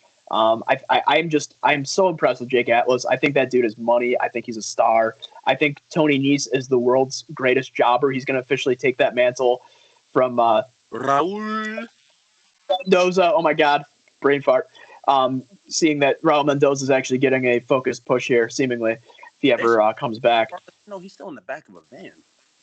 Right, he's been abducted. He's being brainwashed right now. He's going to come back with full blown Stockholm syndrome, which will be nice. But yeah, I think that Tony Nese is just such a looks so good in defeat. He makes his opponents look great. I thought Jake Atlas looked great. He's a guy that to me has just taken to NXT like a fish to water. Like he's adapted his style perfectly. That LGBTQ DDT or whatever it's renamed now. Oh, DDT. The what? The Rainbow DDT. Okay, that's a good compromise, I guess. I mean, it sucks that WWE has to be so clever about avoiding the fact that he's gay. As if that's a big deal in 2020, but whatever. I think that's better than what we get on the main roster. So yeah, but that move is just that is one of the best finishers I've seen in NXT in a long time. I love that. And Jake Atlas just he's a young guy. He's like Cameron Grimes in that respect. They're both young guys, but they just command that ring so well, and they both just have such a confidence about them that they wear on their chest. So that was a great match. Tony Nese looked great. Swerve and Jack Gallagher. Wait, bro, hold on. Let's hear it. What's up? I have thoughts on the entire situation as a whole, this entire tournament and the two matches. I'll go as far as the one, like you had covered, and then we'll get to the next. But tournament as a whole, that goes back to how I look at the cruiserweight division. I'm not a person who watched NXT UK. I'm not. So Devlin winning that title and taking it over there, in my opinion, was not, I'm not on it, but at least he was still coming to NXT and defend it. Now, with him losing it in this tournament format, I would just like to say, really quickly, Caleb, before I, kind of become Mr. Downer here, the last Cruiserweight tournament we've seen was the Cruiserweight Classic. And even before, the last, seriously focused tournament we've seen in between any of the three main brands has been the Cruiserweight Classic. And before that... Well, technically, we had that tournament after Enzo. Hold on, there was a 205 Live. Yeah, when Enzo left, there was that tournament too. But even then, that still helps when I say, there's standards that are set for these things. And for me personally, I've had my investments in this tournament, but from a pure like, does this hold up in comparison with either of those other two tournaments? For me, no. Like, I Yeah, no, can't wait until I, we get to the finals so we know who it is and it's just done with. Like, I don't have any problem with it. right. It's done what it was supposed to, but for my standard, it didn't live up to that. I completely agree. To me, it feels a lot like the breakout tournament. I think it's a good concept. I think adopting the kind of G1 best of the Super Juniors, it And kind of that's another problem too. You adapt the New Japan tournament format. Robin Yeah, system. you Yeah. definitely have fucking expectations like through the roof. Right, exactly, and that's why I think it's a disappointment. I think it just on paper it was like it seemed, and I'm not going to sit here and pretend like it hasn't been great. I think it's still been good. Well, it hasn't been great, but it's been good. But I think another thing that really hurts it too. I think this is something that you need to do in front of a crowd. I think this style of wrestling needs to be done in front of a crowd, and I think that definitely hurts these matches because they're great matches, but a lot of the stuff falls flat. And I almost am thinking that they are abbreviated matches. Just because they're not in front of a crowd, and it's they don't want these guys to. It's almost diminishing returns if they put on this absolute showcase, and it's to an audience no one. Anybody getting hurt, so they don't have anybody going to hospitals and possibly contracting coronavirus. Like, their hands are tied, but you wait to do the tournament then. Right, and they have in-house doctors and stuff too if it's not a serious injury. But I think another thing too is they're recording these tapings too. I think 2 weeks at a time. So these guys are wrestling more than one fast-paced cruiserweight style match. So you got to keep it relatively short. But no, I agree with you. I think that's a very valid criticism. If you're going to present another cruiserweight tournament, there is a standard that's been set. There is a very obvious point of comparison. What put the cruiserweight division into existence in the first place? Oh, the Cruiserweight Classic. So it's not like they're doing at least with the breakout tournament, that was a relatively new concept. This it's adapting what was awesome tournament. Oh, go ahead. I'm sorry. No, Gordon, I really got nothing left to say, but I was going to say what you're doing is you're adapting, what was already an awesome tournament and then introducing a really cool component to it, which is the round robin style. But then it's not getting the almost priority that it should. And it feels kind of subordinate to whatever else is going on in the show. Another complaint of mine is, despite it being a round robin tournament, like they just mentioned on TV today or last night that Jack Gallagher was out of contention and Tony Nese were out of contention at 0-2. Now it's like, if you can do the math, yes, that makes sense. But for a lot of viewers, that was the first time, myself included, because I didn't really go and I didn't think of it in the math. But that was the first time they made mention, at least I believe, that those two were mathematically eliminated. So that's something where if you're gonna introduce a tournament like this and introduce that round robin style, you got to do a good job of mentioning the specifics of that style, which is or that round robin style, where it's like, okay, this guy has lost twice, which now means he is eliminated because another guy already has 2 wins. So mathematically, did we need more people in this, less people, or a better field? Because I say, like, Atlas is fine, Kushida's fine, and Atlas is fine, Kushida's fine, Tozawa's fine, and I just feel as if, like, I've completely checked out on Tony Nese. Because, like, once again, the standard, the Cruiserweight Classic, and then the Cruiserweight division, even on 205 Live, they went balls to the walls with the dude. And then this now, like, I just feel like it's such a diminished return of, like, you give us Tony Nese, but you don't give us the Tony Nese we want. Yeah, I think they've obviously have a limited pool right now of talent that they can use, Gordon. So I do think that factors in. What I think in a perfect world, if you're going to do this tournament under normal circumstances, you do well. This tournament wouldn't exist if there was normal circumstances, because Devlin wouldn't have to vacate the title. But hypothetically, you would take guys from the UK division, seeing that the belt is in the UK division right now. You take guys that are under 205 from that show, which is like the majority of that roster. Whether that be Ligero, whether that be Tyler Bate, whether that be Noam Dar, whatever. Although I wouldn't really care to see Noam Dar, but bring a couple of those guys over. In Dar's and Nese. Yeah,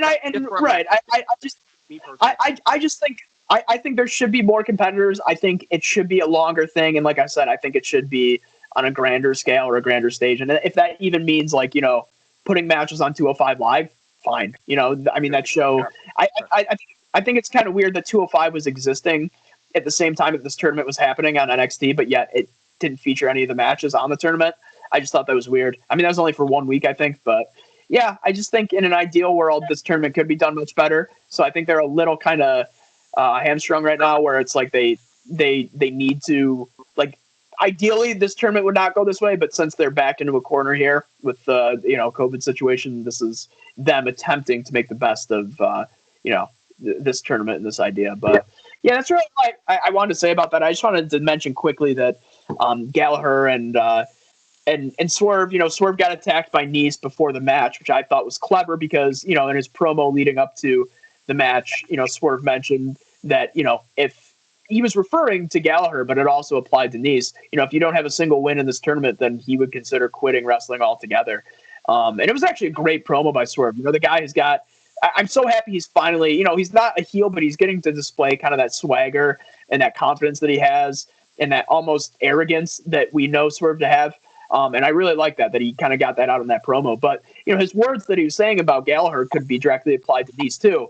So, when Nice comes out and attacks him, that makes sense. It's like, okay, I took what you said personally because I don't have a win either. And it kind of, I like that sets up something, even though Nice is defeated in this tournament, he still has purpose coming out of it, or he still he still looks like some sort of a threat because he took out Swerve. And, even though if the writing's on the wall for some guys that they're not going to win, I like that they're making an effort to give them life beyond this tournament. And, they're going to build other feuds, through this tournament. What I'll say about it, right? Like, I wasn't like super huge on it, but I'll say this. Even if I wasn't huge on the segment, I can still admit when the segment did what it was supposed to do, and this here did what it's supposed to do. It let Swerve show some more character, and it also still cut the line that if you're thinking he's a heel, let's cut you off right there. We're just trying to finally let him showcase a little more personality. So I'll give him right, and even if that's the objective too, you give Gallagher a win. Gallagher can't win the tournament. They mentioned that, but it just doesn't. Gallagher has come back with a new look and has been, turning in good performances. So I don't think they want to completely, make him look like a goon coming out of this. So, yeah, I mean that's really all I got on NXT. I think we got to kind of move over to A&W. See, you kept saying Pete Dunne instead of Thatcher. I keep saying A&W instead of AEW. Good Lord, but Dynamite. No, real quick too. Tegan Knox had a quick win. Dakota Kai got a video package, and both great. You mentioned the Rhea thing. By the way, for next week's NXT, we have Rhea Ripley versus Io Shirai, and did we get anything else? And that's all we got. No, I will say, just to touch on those things very quickly, I thought that Rhea promo was great. I don't know how many takes that took, if that many, but I'm telling you, that's a Rhea Ripley that I've not seen before not on the microphone, but from a talking standpoint. She usually, I'm not a fan of her promos, and I thought that was really good. That was the best Rhea Ripley promo I have seen to this point. I think she sounded really, really good and really, really confident.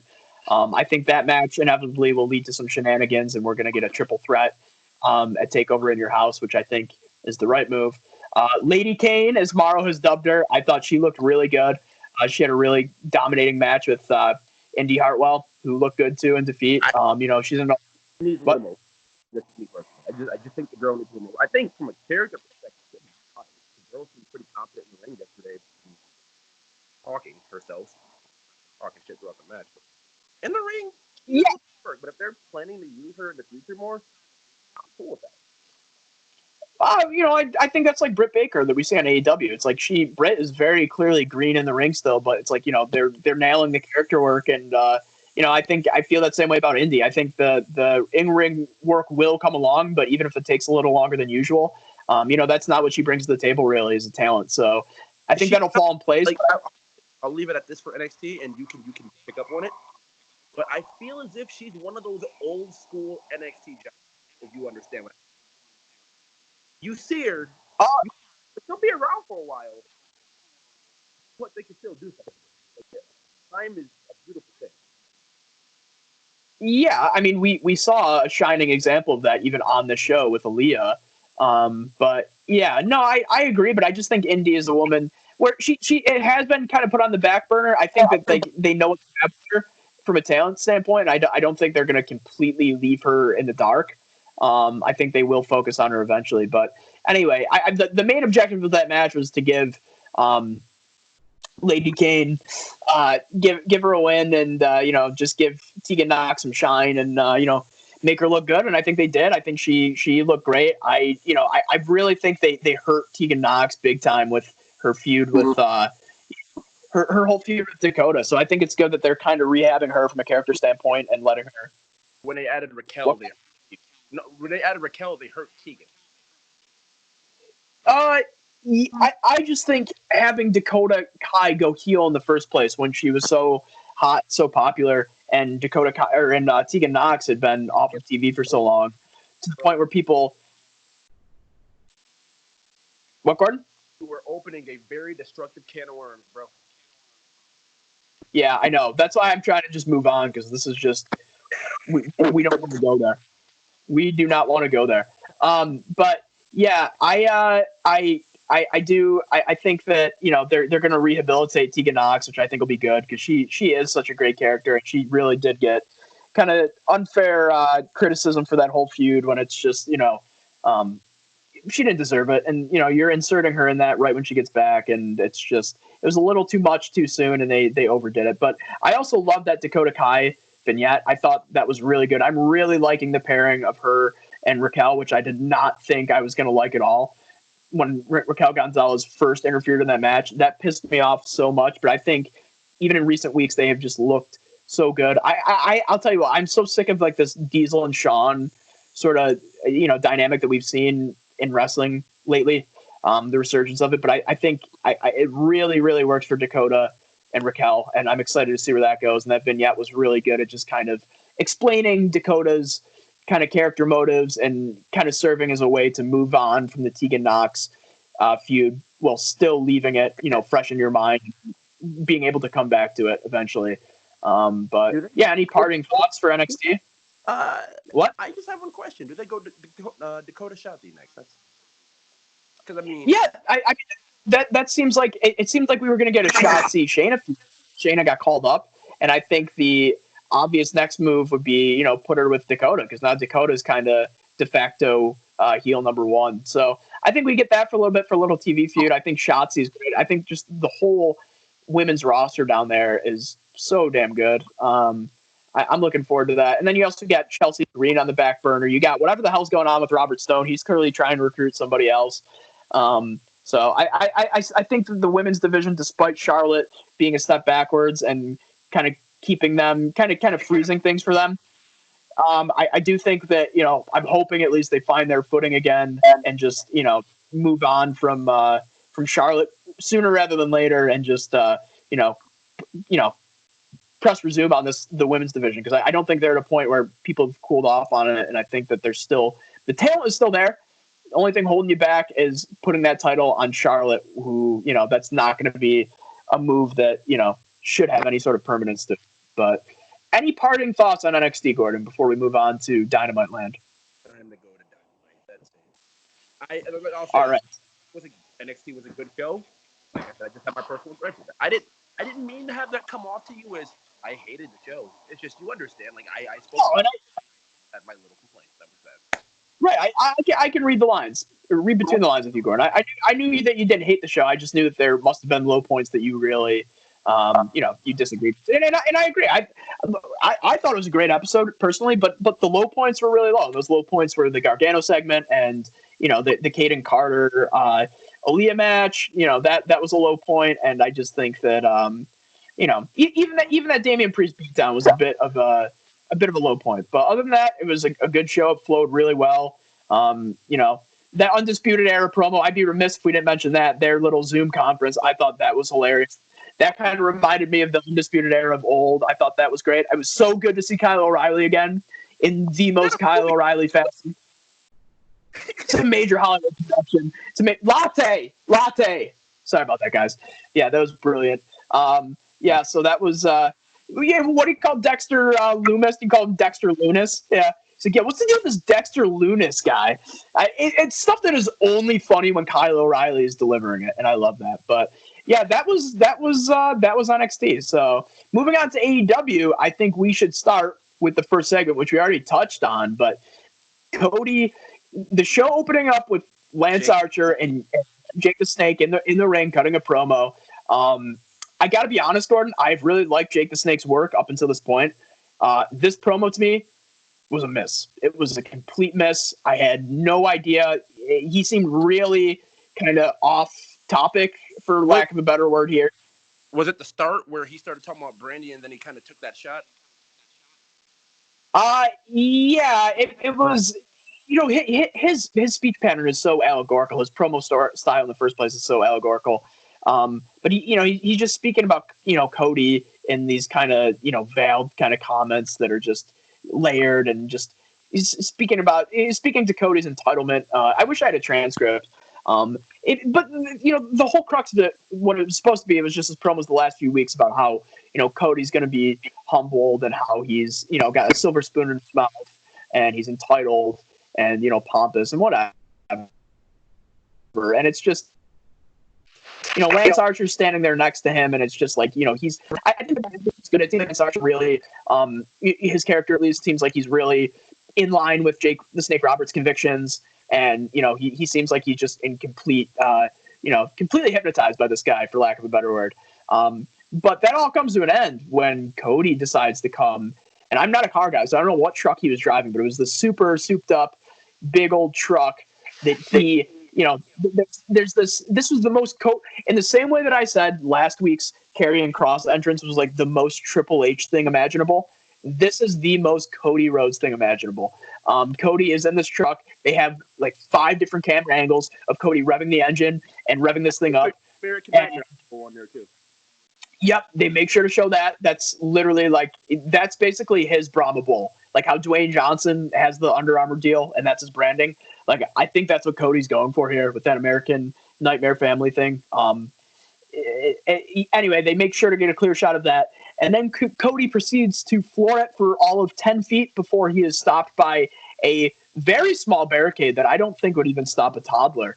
But it stopped Cody. It stopped his truck dead in its tracks. He hits the brakes, walks to the ring. It was, Gordon, you know what? Even just like describing this, like talking about the segment out loud, you know what? If you guys have not seen this, please pause this, whatever you're doing, go watch the segment, because it is just as surreal as I'm describing it. It was just puzzling. He didn't ram the truck to the ring. He didn't floor it and hit into anything. He literally just takes a little bump into this barricade, gets out, goes to the ring, and I'm thinking Cody just bought this truck, just put a down payment on it. Yeah, exactly. He just bought it. There was a bigger idea behind it. He's like, yeah, I'm not gonna fuck the truck. Yeah, I'm not gonna fuck that up. I'm just gonna knock. I'm just thankful Farrell wasn't there. I'm thankful Farrell wasn't sitting in the passenger seat with him. Seeing that he doesn't really seem to pay too much mind to the welfare of that dog. But yeah, so it was just weird. Then Cody gets into the ring, and there's this huge elaborate, face off with Lance Archer where they're getting at each other, and it's a beatdown. And Jake Roberts is on. Between the fight is trying to get at Jake. Yeah, and that's my one gripe. Like Lance Archer has looked great. I think he's winning this tournament. I hope he wins this tournament. The guy, that's the story that they're told tonight. Like Jake's obviously going to be out there on Dynamite, and so is Blanchard probably, because they're doing that next week. But Arn Anderson, not Blanchard. Huh? I mean Arn Anderson. Yeah. I'm all over the place today. I'm sorry. Arn Anderson's going to be at ringside next week, but I think the story told here is Cody understands Lance is a threat. He completely gets that.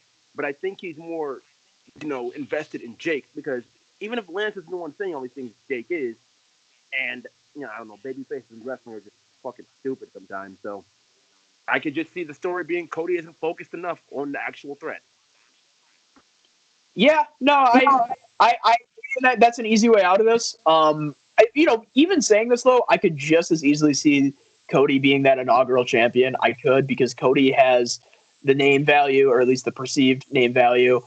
This is a championship that they have said, they've gone on the record of saying they want it to be on equal footing with the AEW World Championship. Who knows if that is something they maintain, but as it stands right now, they want this thing to have, equal placement, in accordance with the actual AEW World Championship. How do you do that? You put the title on the guy that is the face of the company or seems like the face of the company, but he just can't win that world title because of a stipulation that's already in place. So what do? You put the secondary title on him. I could see them doing that. I hope that's not the way they go. I hope they stick with Archer because he's been really good. This week, I guess, not omitted, I've really enjoyed his partnership with Jake the Snake, and I think there's a lot to be explored with that Lance Archer character. Real quick here. What's up? What's the winner of the Casino Ladder match gets a shot at the world title eventually, right? Yeah, I don't know what the stipulation is for that. I don't know if it's any title or if it's the world title. I think you're right. I think it's the world title, but I could be wrong. Well, here's what I'm saying. I'm hoping Max doesn't win that, and I'm hoping Cody wins the title. Because how ironic would it be, right? If that Cody's the first champion, MJF hesitated in the world championship that he said Cody couldn't challenge for anymore. But MJF has nothing, and he wants to chase Cody to take that from him. I'm sorry to see, but we're going back to it too soon, but it's right there. Yeah, or it's too soon to I just think it's too soon, Gordon, to do that. But if they down the line, that'd be good. I don't know. I think it'd be a good thing for the pool of talent that's in there right now. Why I'm hesitating to say that it's definitely just for the world title. I mean, you have Phoenix, who's a tag team guy. You have Orange Cassidy. I think you have Colt Cabana in there. Yep. Yeah, and who's the other? Is Guevara in there? No, he's not. No, but my point is, these are guys that are not world title contenders, at least not conceivable. Then again, Otis. I've considered the world title. I've seen that Phoenix singles run. He can well, Gordon, we have a kind of inherent bias with Phoenix because we are huge Lucha Underground marks. But for the world that only has a familiarity, he didn't make his name that explicit way. He didn't make his name in LU. Well, I think Darby's in that match, Gordon. I think that's what we're thinking of. I think Darby's in the Casino Ladder match, which feasibly he could win that. But yeah, I don't know who wins that. But just back to the opening segment, it fell flat for me. It was really corny, I thought, and just was not the way that you want to. Thankfully, this is not the go home show, but that's not the way you want to. Not the thought you want to leave it. That's the way you want to say it, right? It felt very awkward. And again, they're live, and there's a lot of things at play. And I bet that stunt was, super hard to court. For the criticism for WWE, where they overthink spots or they're too overproduced, their big spots and stuff. I think one of the problems with AEW is that their big spots are not produced enough, and I think that's shown in a few instances where it's like these should be big. The executives and out of the guys that you see doing some of this crazy shit. It depends who you're talking about. Yeah, but I just think there's been far too many situations that are more in line with this Cody situation than there are situations like that barbed wire net that we got in the Moxley Omega match, where that seemed like that went off exactly as they planned. But I digress. I don't know, bro. There's this thing with AEW, right? And this is, I don't know if this is just me, but there's this thing with AEW where it's like the things that aren't perfect and the things that don't come off as good as they should, people seem to give them passes or call them good, or at least say it was all right, because everybody's so anti-WWE over there, where it's like, if it feels the slightest bit robotic, it sucks. If it feels the slightest bit, real in the sense that it just didn't connect well, then that's okay, because it seems genuine and it seems like it's not kayfabe. Right, and that's what I was referring to earlier. Overdoing wanting to suspend their disbelief. Exactly, and that when I was referring to earlier, that contingent of the AEW fan base that just seems so incapable of levying any sort of criticism towards the TV product or the product as a whole. They seem to be abundant. With these people that just are not. They aren't critical in the same way that they are to WWE. It's not an equal criticism across the board. They are way more forgiving of what AEW does.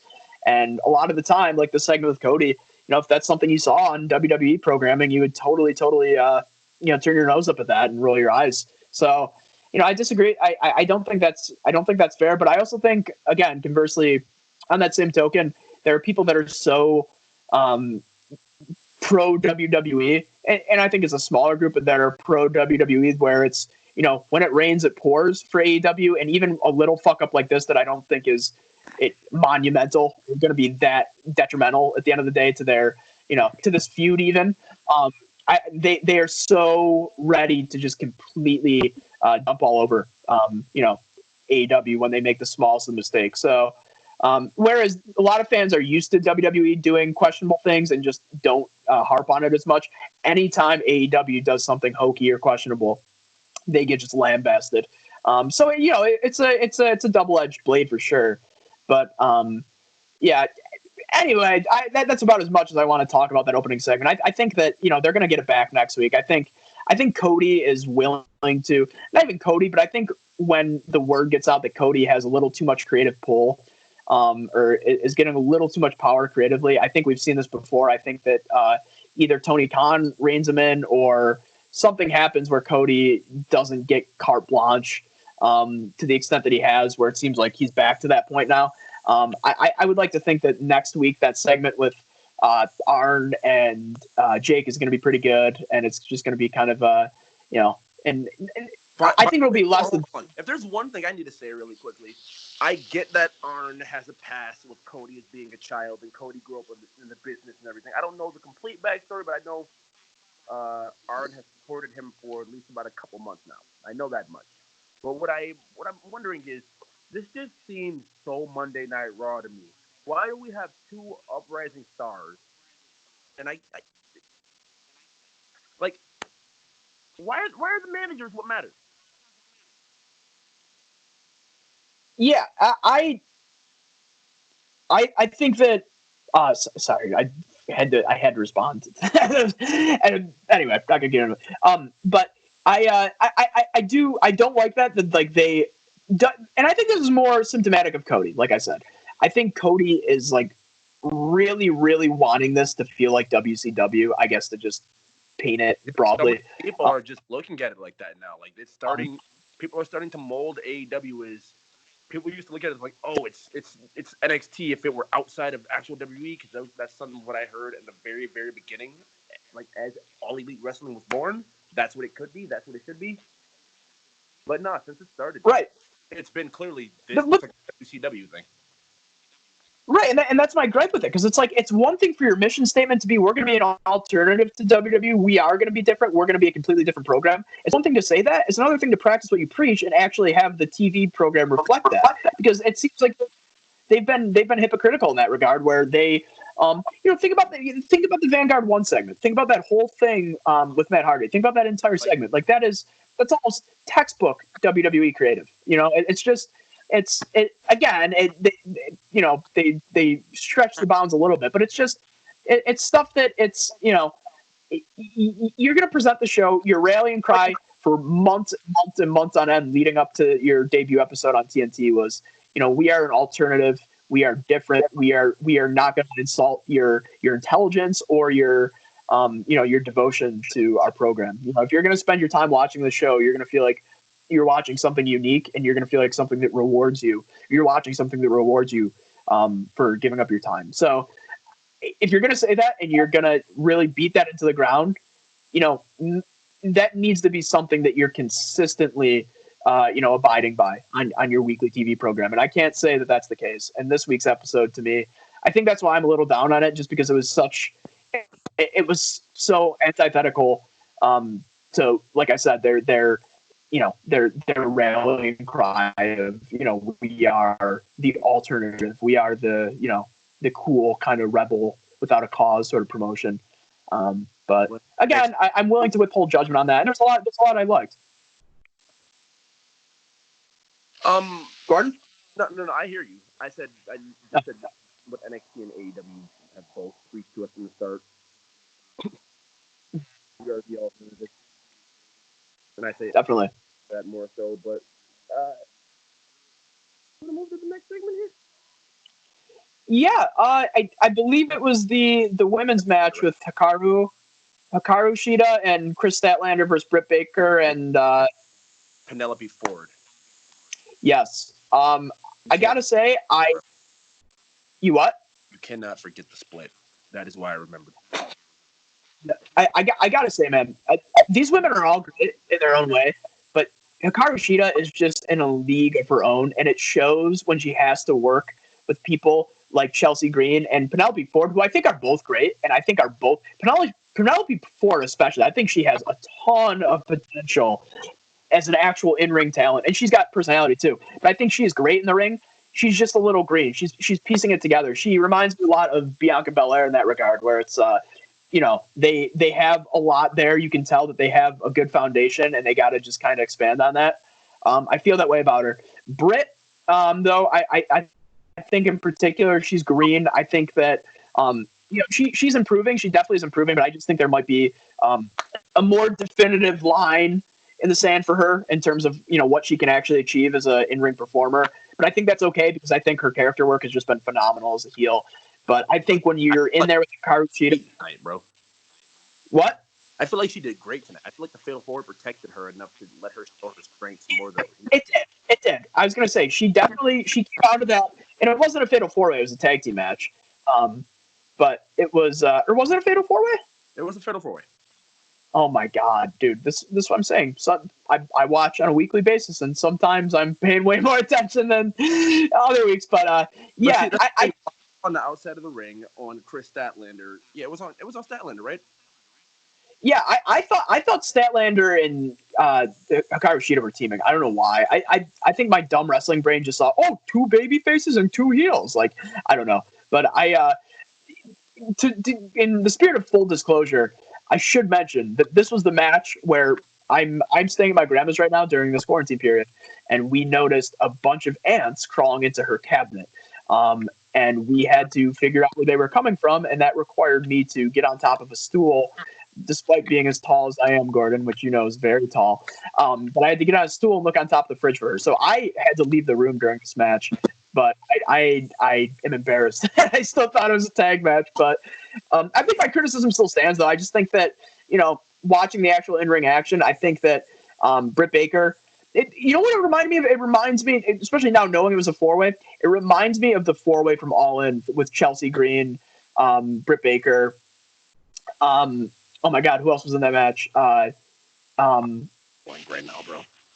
What? Yeah, I'm totally drawing blank too. Tessa Blanchard, and I can't think of the fourth right now. But yeah, it reminded me of that match. No, was that the Scar?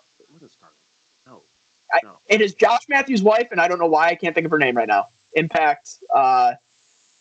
Tall, blonde, right? Nope, brunette. She's married to Josh Matthews. Why can I not think of her name? Hey, cool.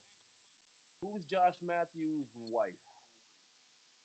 Modern technology. Madison Rain.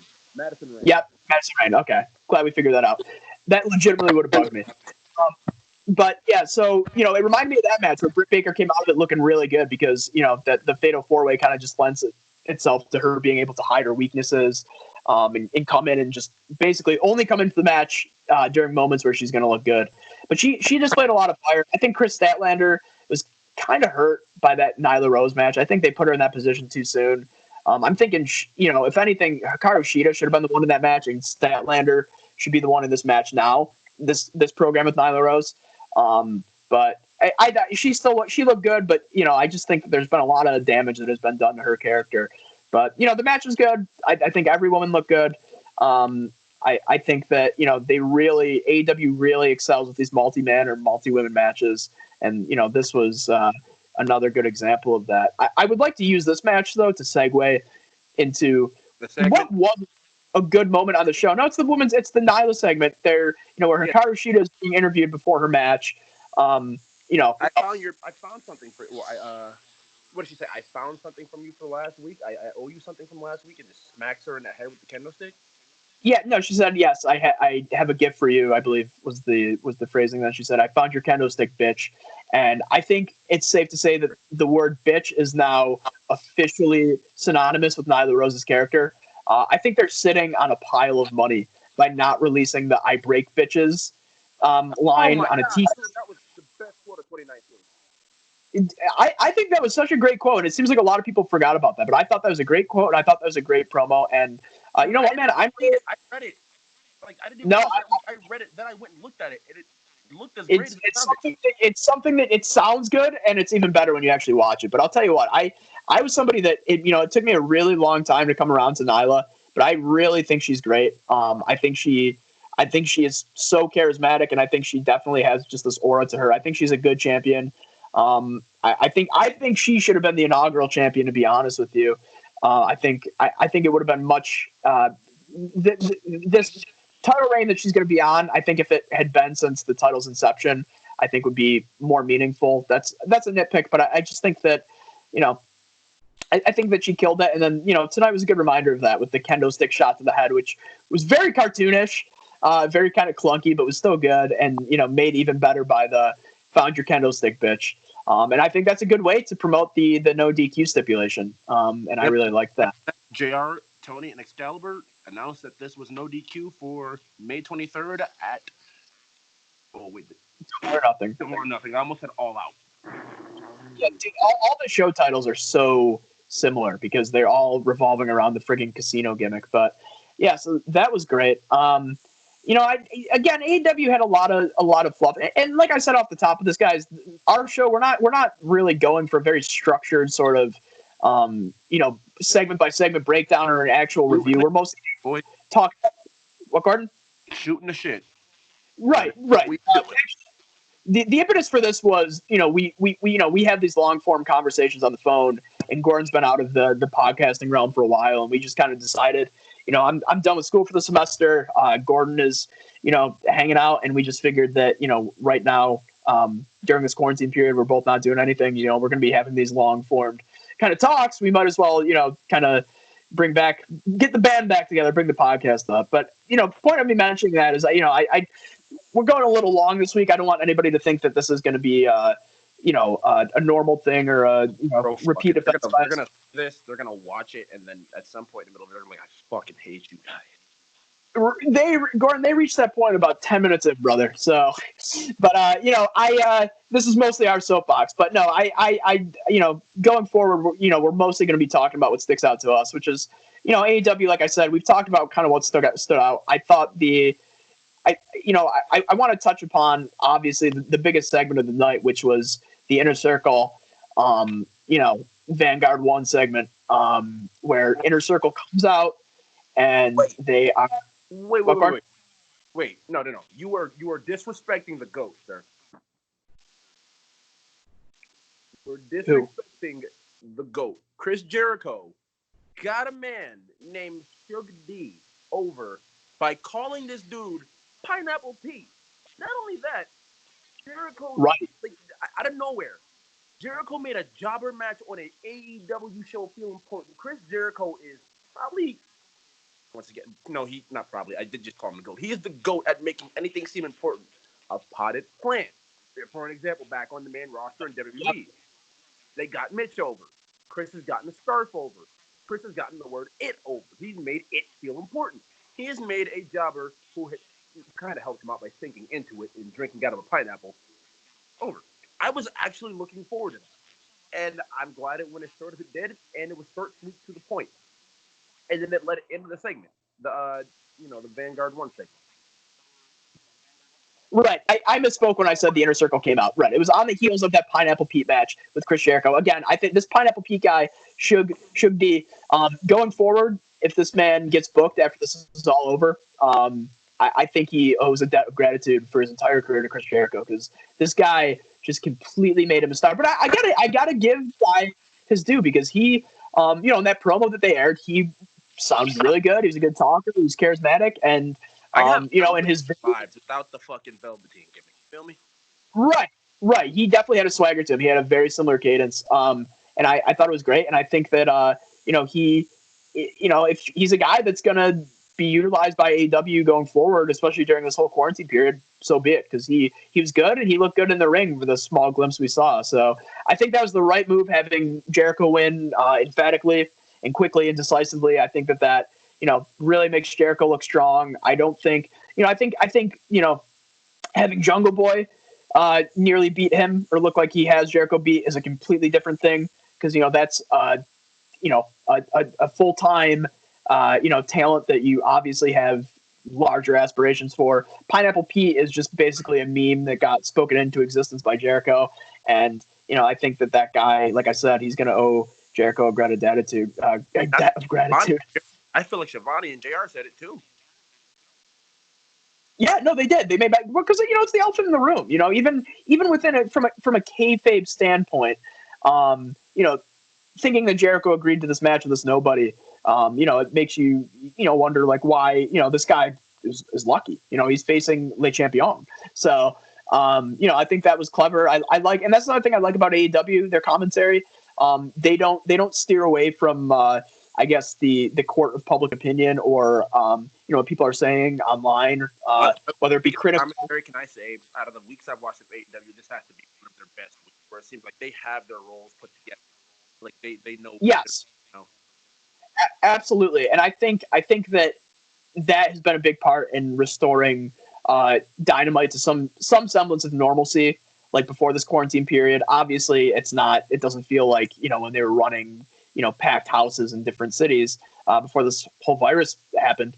But it just feels a little bit like that, like I said, that more motivated, kind of clear cut sort of AEW Dynamite programming that we'd become accustomed to.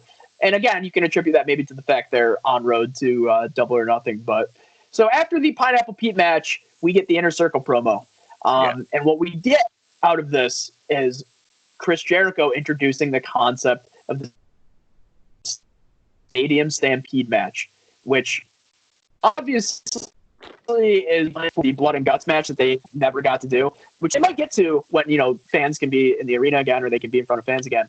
But this, it seems like, is going to be a holdover between the Elite and the Inner Circle, which I think is great. I don't know if they're planning on doing that at Double or Nothing. You would have to. Production. What, Gordon? You have to know this is going to be a broken production, right?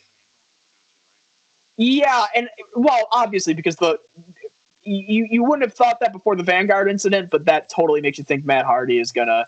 I think Matt Hardy will fill in for Cody because Cody is gonna have his match with Lance Archer.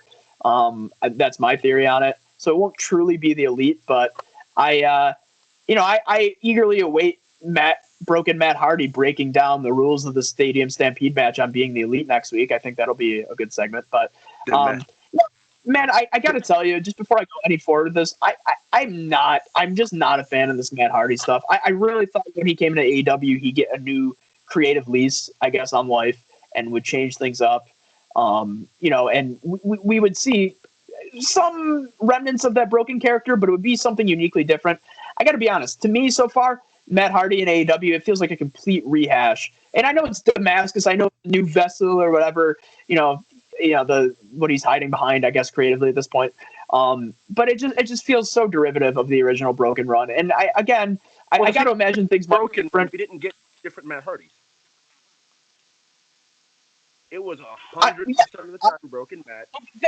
That's why I mentioned the Damascus portion, because I get that he's implemented that, but still, it doesn't feel like this whole brand new direction for him.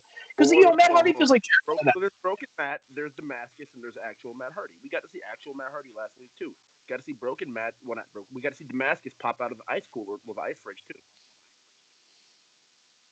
Yeah, I'm not saying I realize that part. No, but that's not iteration of it.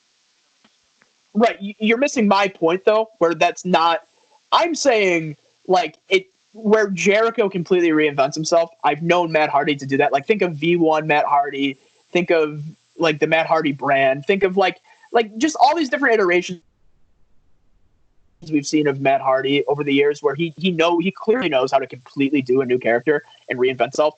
To do something like this, where yes, there's new elements, but largely it feels like a rehash or recycled, bits from his original Broken run.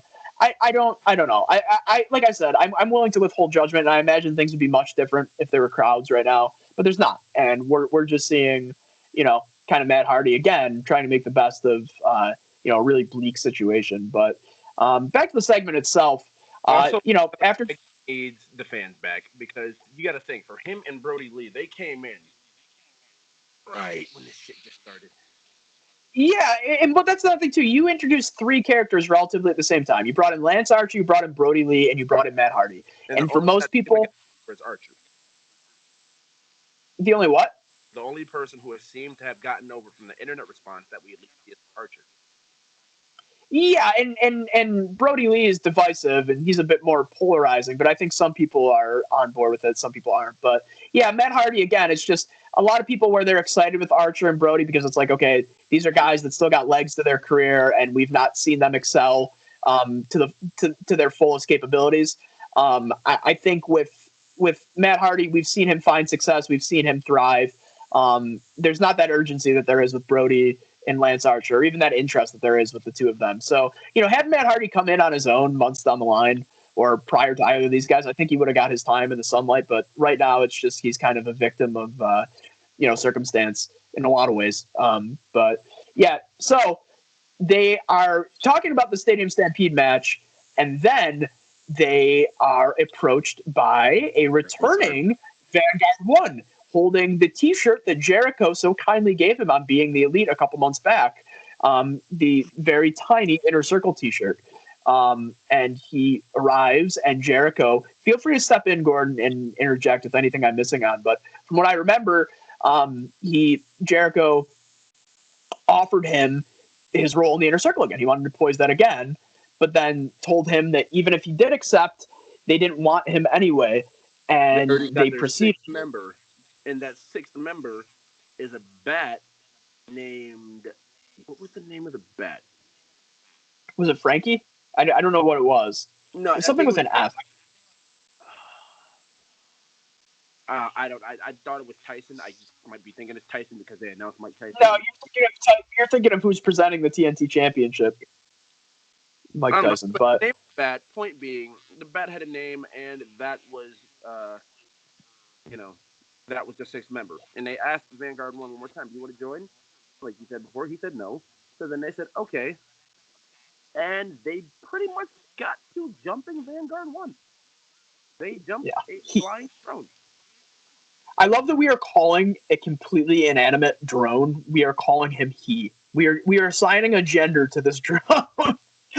he got broke, but it really, this is another segment, guys, where if you've not seen it, go watch the clip because it needs to be seen to be believed. All of its surreality. They beat it down, they destroy it, and then, pardon the pun, but a broken Matt Hardy comes out to collect the pieces of broken Vanguard 1. Wait, I think that sentence might have just revealed what happens next week. Yeah, I think so too. I wasn't even thinking of that until you said it. Vanguard. He's going to have different features to it. He might shoot. Yeah. Look, I will say this about the segment. I will say, if you're a fan of this sort of stuff, if you're a fan of this brand of comedy with your wrestling, if you're a fan of like this specific outlet, you're going to love this segment. Right here, and I thought Matt sold it perfectly. And yeah, I thought Matt speaking fake Spanish as usual. Yes, right. I can give like, I don't want to say the devil to do. I can admit that, like I said, if you're into that stuff, then this segment is great for you. Personally, personal preference, I was not a fan of it. This is another reminder on the same show to me that, this show is not that far removed from, stuff that you would see on main roster WWE stuff, which, again, that's necessarily a bad thing. Oh, go ahead. No, I was going to say that's not immediately an indictment of, the quality of your show. But what the problem is, to do that stuff when you at least, let's be vocally humble here. I get what you're saying. Let's be humble here, people. Like, you have to understand that AEW does some of the same shit as the main roster. You just have to accept it. Well, but that's the thing. I think a lot of people are spoon-fed it, and they do accept it, and they don't question it because they don't want to be critical of AEW. Because that's almost an admission of, oh my God, this show is not gonna, be the show that takes down the WWE empire. I don't know how many people are actually thinking that's a legitimate possibility, but I think there is at least a certain amount of people that don't want to speak out against AEW because then that's letting WWE win. But yeah, that's neither here nor there. I don't want to make people have to listen to us for too long because we're already over the 2-hour mark. But I just would be remiss if we didn't talk about that, and I would be remiss if we didn't mention the main event, which was Brody Lee and Christopher Daniels. I thought that was a really good match. I thought Christopher Daniels, this is as good as he's looked to me in a very long time. I thought he looked really athletic. I think Brody Lee actually looked like Luke Harper, indie Brody Lee, before he came to AEW. I think in this, I feel like we're in this slowly match, getting there. right? Because he had a couple moments where the camera, and I got to imagine this was intentional. They cut to his face, and he looked almost despondent. Like he looked like he was, slowly kind of turning into this. I don't want to say monster because that's so cliched, and that's not what Brody Lee is. But he looked not as despondent as Seth Rollins, mind you, as he looked on Monday, but he looked like he was getting to a point of, you know, uh, I hesitate to say desperation, but just a point of depravity that I think he's going to need when he faces Jon Moxley. Okay, think about this match. Go ahead. Because the match itself was good. By the way, one of my favorite portions of it was the standing BME. But yeah, a lot of people got pretty upset when the Dark Order entered the ring, and then all those guys like Cabana and everybody entered the ring, and they started fighting. And to those people who had a gripe with it, I just want to say, the way to get disqualified in those kind of matches is touching the competitors. They technically didn't do that at all, and commentary did great at covering that too. Yep. No, and that's true. That's a good point. I think a lot of people are missing that point. And that's another thing too, that segment, yeah, it fell flat in front of an empty arena. If that happened in front of a live crowd for AEW, the crowd would have been hot for that. You know what I mean? For them going at it, Colt Cabana coming in, making the save. That would have got over huge for the crowd. So I don't have an issue with that. I think that was honestly something clever they did. To kind of find a way out of that match. And I even thought, I like the fact that they didn't just have Brody Lee immediately capitalize on that and beat Christopher Daniels instantaneously. They still gave Christopher Daniels the tease. I believe he hit the and the Angels Wings. The Angels Wings got kicked out of it when the BME got hit in a standing verification. He hit the Angels Wings. Yeah, they really made Christopher Daniels look good. I thought it was a great match, and I think I even liked again another segment that would have gotten over huge in front of a live crowd, but Jon Moxley coming out after the match and taking out all of Brody Lee's goonies as Brody Lee leaves. In case you weren't aware, the previous week Brody Lee had stolen the title from Matt Hardy, and they beat the shit out of Matt Hardy. Moxley, we're doing this all fucking episode. This is the theme. This is called. That one's a little less understandable than you mixing up Thatcher and Dunn. I got to be honest, because you're a big Moxley guy, but yeah. I said Hardy because we were still on that, and there was like the backlog. I got you, man. I got you. But yeah, he took Moxley's title. The previous week, he still has it in clutch. So, I mean, I think that shows there. I don't think anybody thought Brody Lee was going to win this match anyway, but I think the fact that he's still, he has this title in his possession, I think that obviously reveals that Moxley's going to win at the pay-per-view. Again, I don't know if that was in doubt, and I'm curious to see how they have Luke Harper lose right now while still looking strong, because, you really do not want that guy taking a clean loss right now. Made that man look like a fucking beast, and then they wanted to make it known to you that Moxley had to steal the win. He didn't beat him; he survived. Yeah, right. Which again is cliche, but I was going to say it's a little cliche. Like if we saw that play out in WWE, I think we might roll our eyes at it a little bit. But I think they're in a position where they need to deliver those things. Like these are still valid stories and wrestling that you can still run. It's just WWE has and they haven't done some of the stories correctly, and some of them have been overdone. Yeah, and I said this to you the other day, Gordon, but they're in a position where they need to present Jon Moxley for Brody Lee and not have it feel like it's Dean Ambrose versus Luke Harper match, which is not that far removed from the public conscience as being a wrestling fan. So they are. It's a bit of a tall order, especially in front of an empty arena. But I have faith that match will be good. Now you do got to ask, is it too early? I think it might be too early to be going to that program.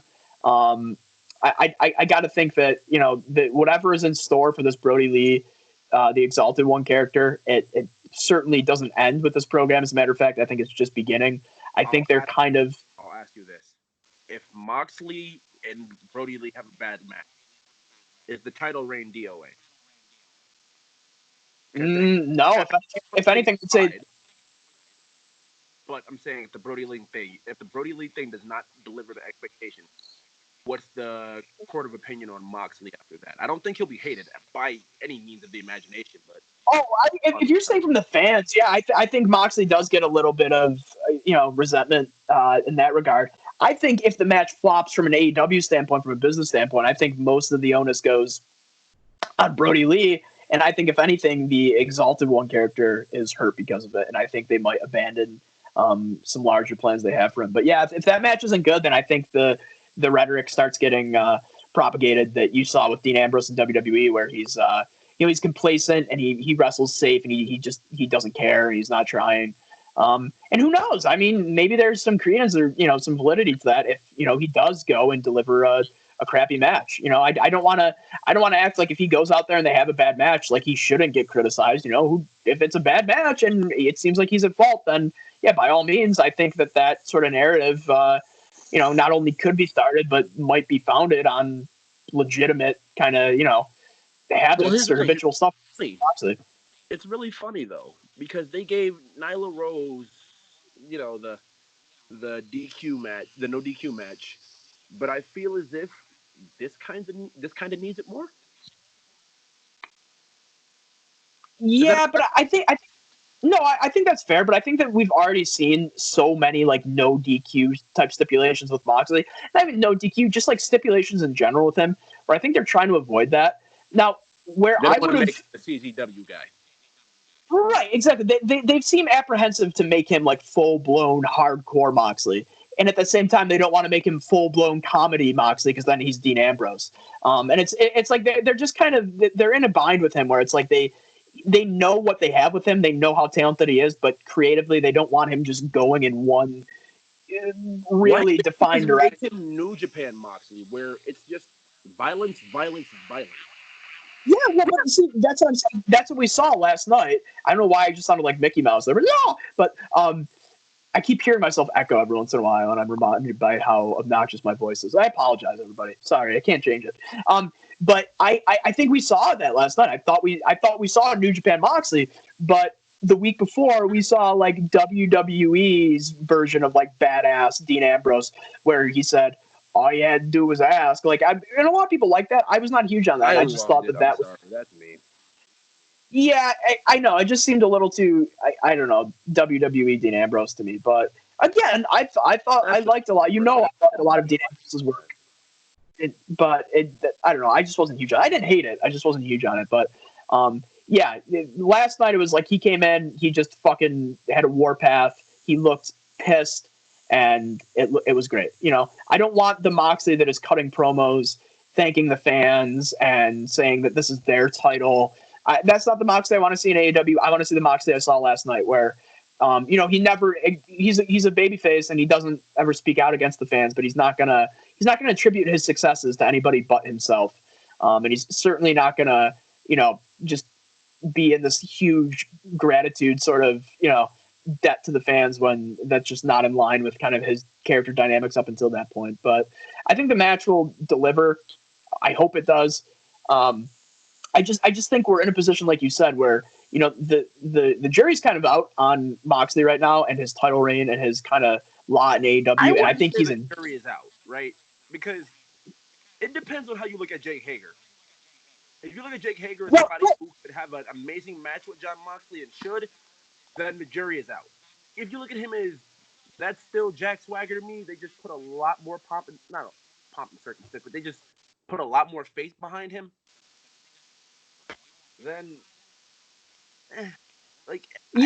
I maintain that Hager should not have been in the role in that match. I think that match should have went to Sammy Guevara. I think you would have got a great match. You would have had a great dynamic between Moxley and Guevara. And you still would have had that. You could have. He would have made it look like a killer, and I feel like that's what they need.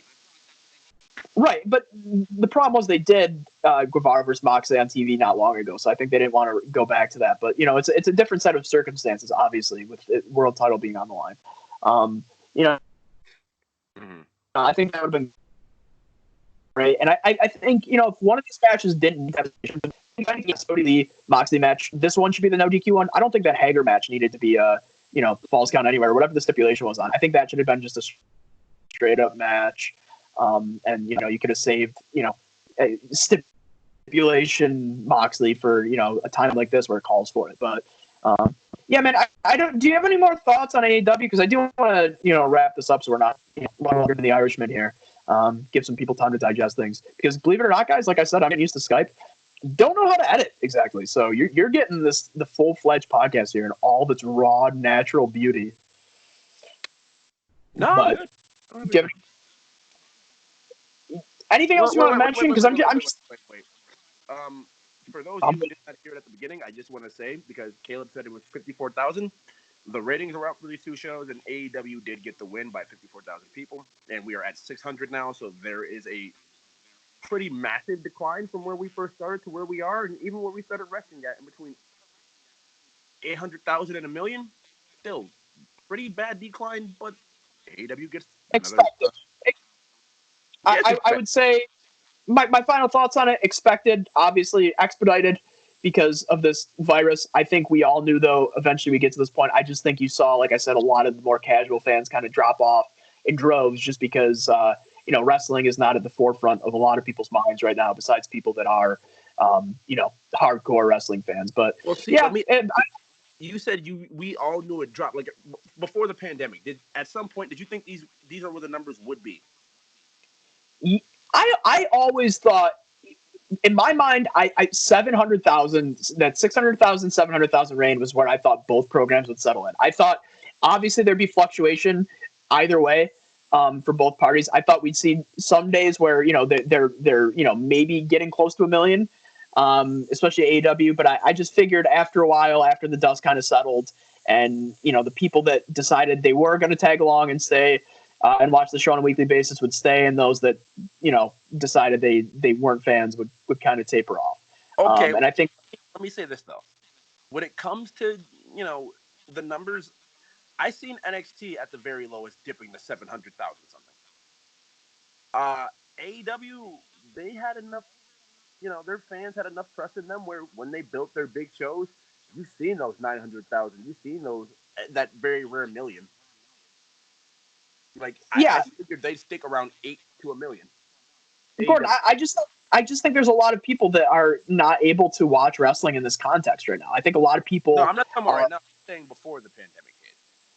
Yeah, well, but that's what I'm saying. We're obviously not going to see this at all during this time period, just because the state of the world. And I think that even on paper, tonight's AEW didn't look that spectacular. So I think it's a combination of a bunch of things. I think it's a combination of the virus. It's a combination of not having a super strong card, and it's just Well, I don't know. Maybe I watch too much wrestling media because they do hype these ratings and everything, and they have done the research and the numbers, and it's like every time AEW has built to get the big crowd that they want, they get it. Like every time they build to something that deserves that million or that 900,000, 900 something, they get it. Yeah, I will just say, Gordon, as it pertains to ratings, though, especially, something so as unpredictable as a global pandemic, I just think that ratings need to be largely ignored right now. Maybe not ignored, but just don't even under normal circumstances, don't lend them the credence that a lot of people do in the first place. But especially right now, where it's just there's a difference between what I'm doing and what other people do. What other people do is argue amongst themselves and then drag the main roster into it, and it's about as simple as what Brian Alvarez says himself. I post 2 numbers every week. People get stupid.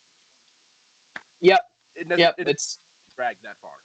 But that's why so many. You said you're so ingrained into like the the wrestling media. I mean that's why the wrestling media, everybody involved talks about the ratings, because it's just such an instantaneous built-in headline that just delivers so many connotations with just putting a number out there. So it's I'm such a naturally intrigued because most of the stuff that I myself end up liking, the vast majority of the wrestling community themselves usually either like or they're just indifferent. It's never really hated. So I figured with this NXT thing, as soon as this whole Wednesday Night War started, I figured the numbers would be closer than they were. Some weeks they're really close. Some weeks they're about 100,000 apart. But yeah, you see, this discussion you're having right now, Gordon. Again, under normal circumstances, yes, I get this. It's just let's not. No, I'm not saying now. I'm saying in the past. I'm not using it in the context of now. But what is the point on dwelling in the past as as it relates to ratings? Like that's there's no point And we could talk about WCW WWE ratings from years ago. Like it's just there's a difference back then. We explained that one earlier. The difference back then was there was a cutthroat nature. The only person that has a cutthroat nature in this situation, or people, if you want to say it, are Triple H and Cody. If you want to be completely 100% about it, I don't think the Bucks care. I don't think Kenny cares. Triple H cares. Cody cares. And you can tell because they're using the WCW name, and Cody, in court with them. But yeah, right. Back the difference is back in the 90s where the ratings literally mattered and they actually impacted your your bottom line and your contract, your TV contracts, whatever. Now it's not topic at this point, bro. That's all they are. Exactly, and that's why, like you're saying, how Triple H and Cody obviously give a shit because they wear that rating like a badge of honor. Even though it doesn't matter, it matters to them because that's the quickest indication of, oh, okay, my show was better than yours because I have a higher number than you. I can point to that and say that more people watched my show. Again, anybody that is not in the midst of this and isn't, running the company or doesn't have skin in the game can realize, the fallibility of that logic and just know that that's completely illogical and just nonsensical. But for these two, the numbers wouldn't be as popular as they were every week with people trying to take each other's heads off if it didn't mean something to these people. Like the term "it's still real" to us kind of applies to those ratings in like a really toxic, petty, stupid sense. You understand? I don't think we're disagreeing in the sense that it matters to them. I'm saying it matters in a completely superficial way to them, where it has nothing to do with like the actual, it's just ramifications. And you want something to prove it by, and that number is the only thing you got. It's a number that I can point to. It's tangible. But on that note, guys, I just want to bring it to a close because I noticed that we're approaching the 2.5 hour mark here. I just want to say, Gordon, I'm so happy we decided to do this. This just felt like a breath of fresh air. Like I said, we would have been having this conversation anyway. So, I think I speak for both of us when I say we are both so happy that we're able to, get this out there for you guys. And I hope that you can weed through this and, find something that resonates with you and find something that you're, in agreement with. And, even if you don't, just, thanks for taking the time to even check it out. And I think going forward, we hope to, in a shorter format, but, just give you guys our thoughts and, just continue to do that and continue to be the petty, angry fans that we are. And you have a platform to get some of our pent-up anger out on. But, be on the lookout, guys, for that new show that Gordon talked about. Gordon is our DIY podcast liaison. This is his baby. I would be lost without this guy. He does all the heavy lifting. He's the brains of the operation. And I'm so thankful for him for even, having me on his YouTube channel. So what, Gordon? I said, put me over, bro. Yeah, right. I'm really gassing you up, brother. I'm giving you the rub. But yeah, I mean, guys, like I said, be on the lookout for that. That should be dropping later this week. And, other than that, look forward to next week's shows as we're on the road to Double or Nothing and TakeOver in your house. I'm going to pass it off to Gordon. Yeah, guys, next week, you got Io Rush. I said, what? You got Io Shirai versus... Whoa. Let me Gordon, I'm starting to think that you were indulging in some activities that Matt Riddle might have indulged in prior to. Be proud of me because I haven't had any marijuana in my system all day. I'm just naturally messing up. I haven't done this in a while, bro. You gotta. Well, okay, so if it's nothing that you have had in your system, I think it might be a lack of what you've had in your system. Have you not had coffee? I haven't. There you go. I haven't. We pinpointed it. There you go. I know my best friend. I know. I know what is going on with him. Guys, like Caleb said, we'll be back next week.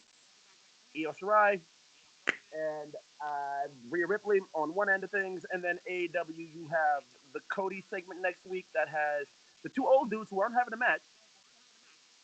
Jake Roberts, Arn Anderson. Respect to Jake Roberts, though, because ever since he's come back to AEW, like Caleb said up until this point, great job. So I'm not going to ramble anymore. We also have... Oh, go ahead.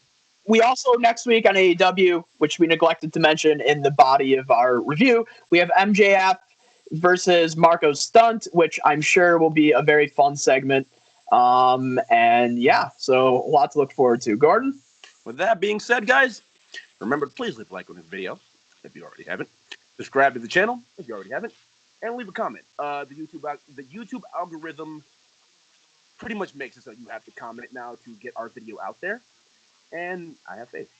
So, like I said, for those of you who haven't done any of those three things, please do it and share the video. And we will see you guys next week right here on the DIY Wrestling Podcast. Thank you guys very so much for watching, and we do appreciate it greatly. And it'll probably be a better format next week. So, yep. tune in. Hey, stay safe, guys. Stay safe, everyone. Love y'all. All right.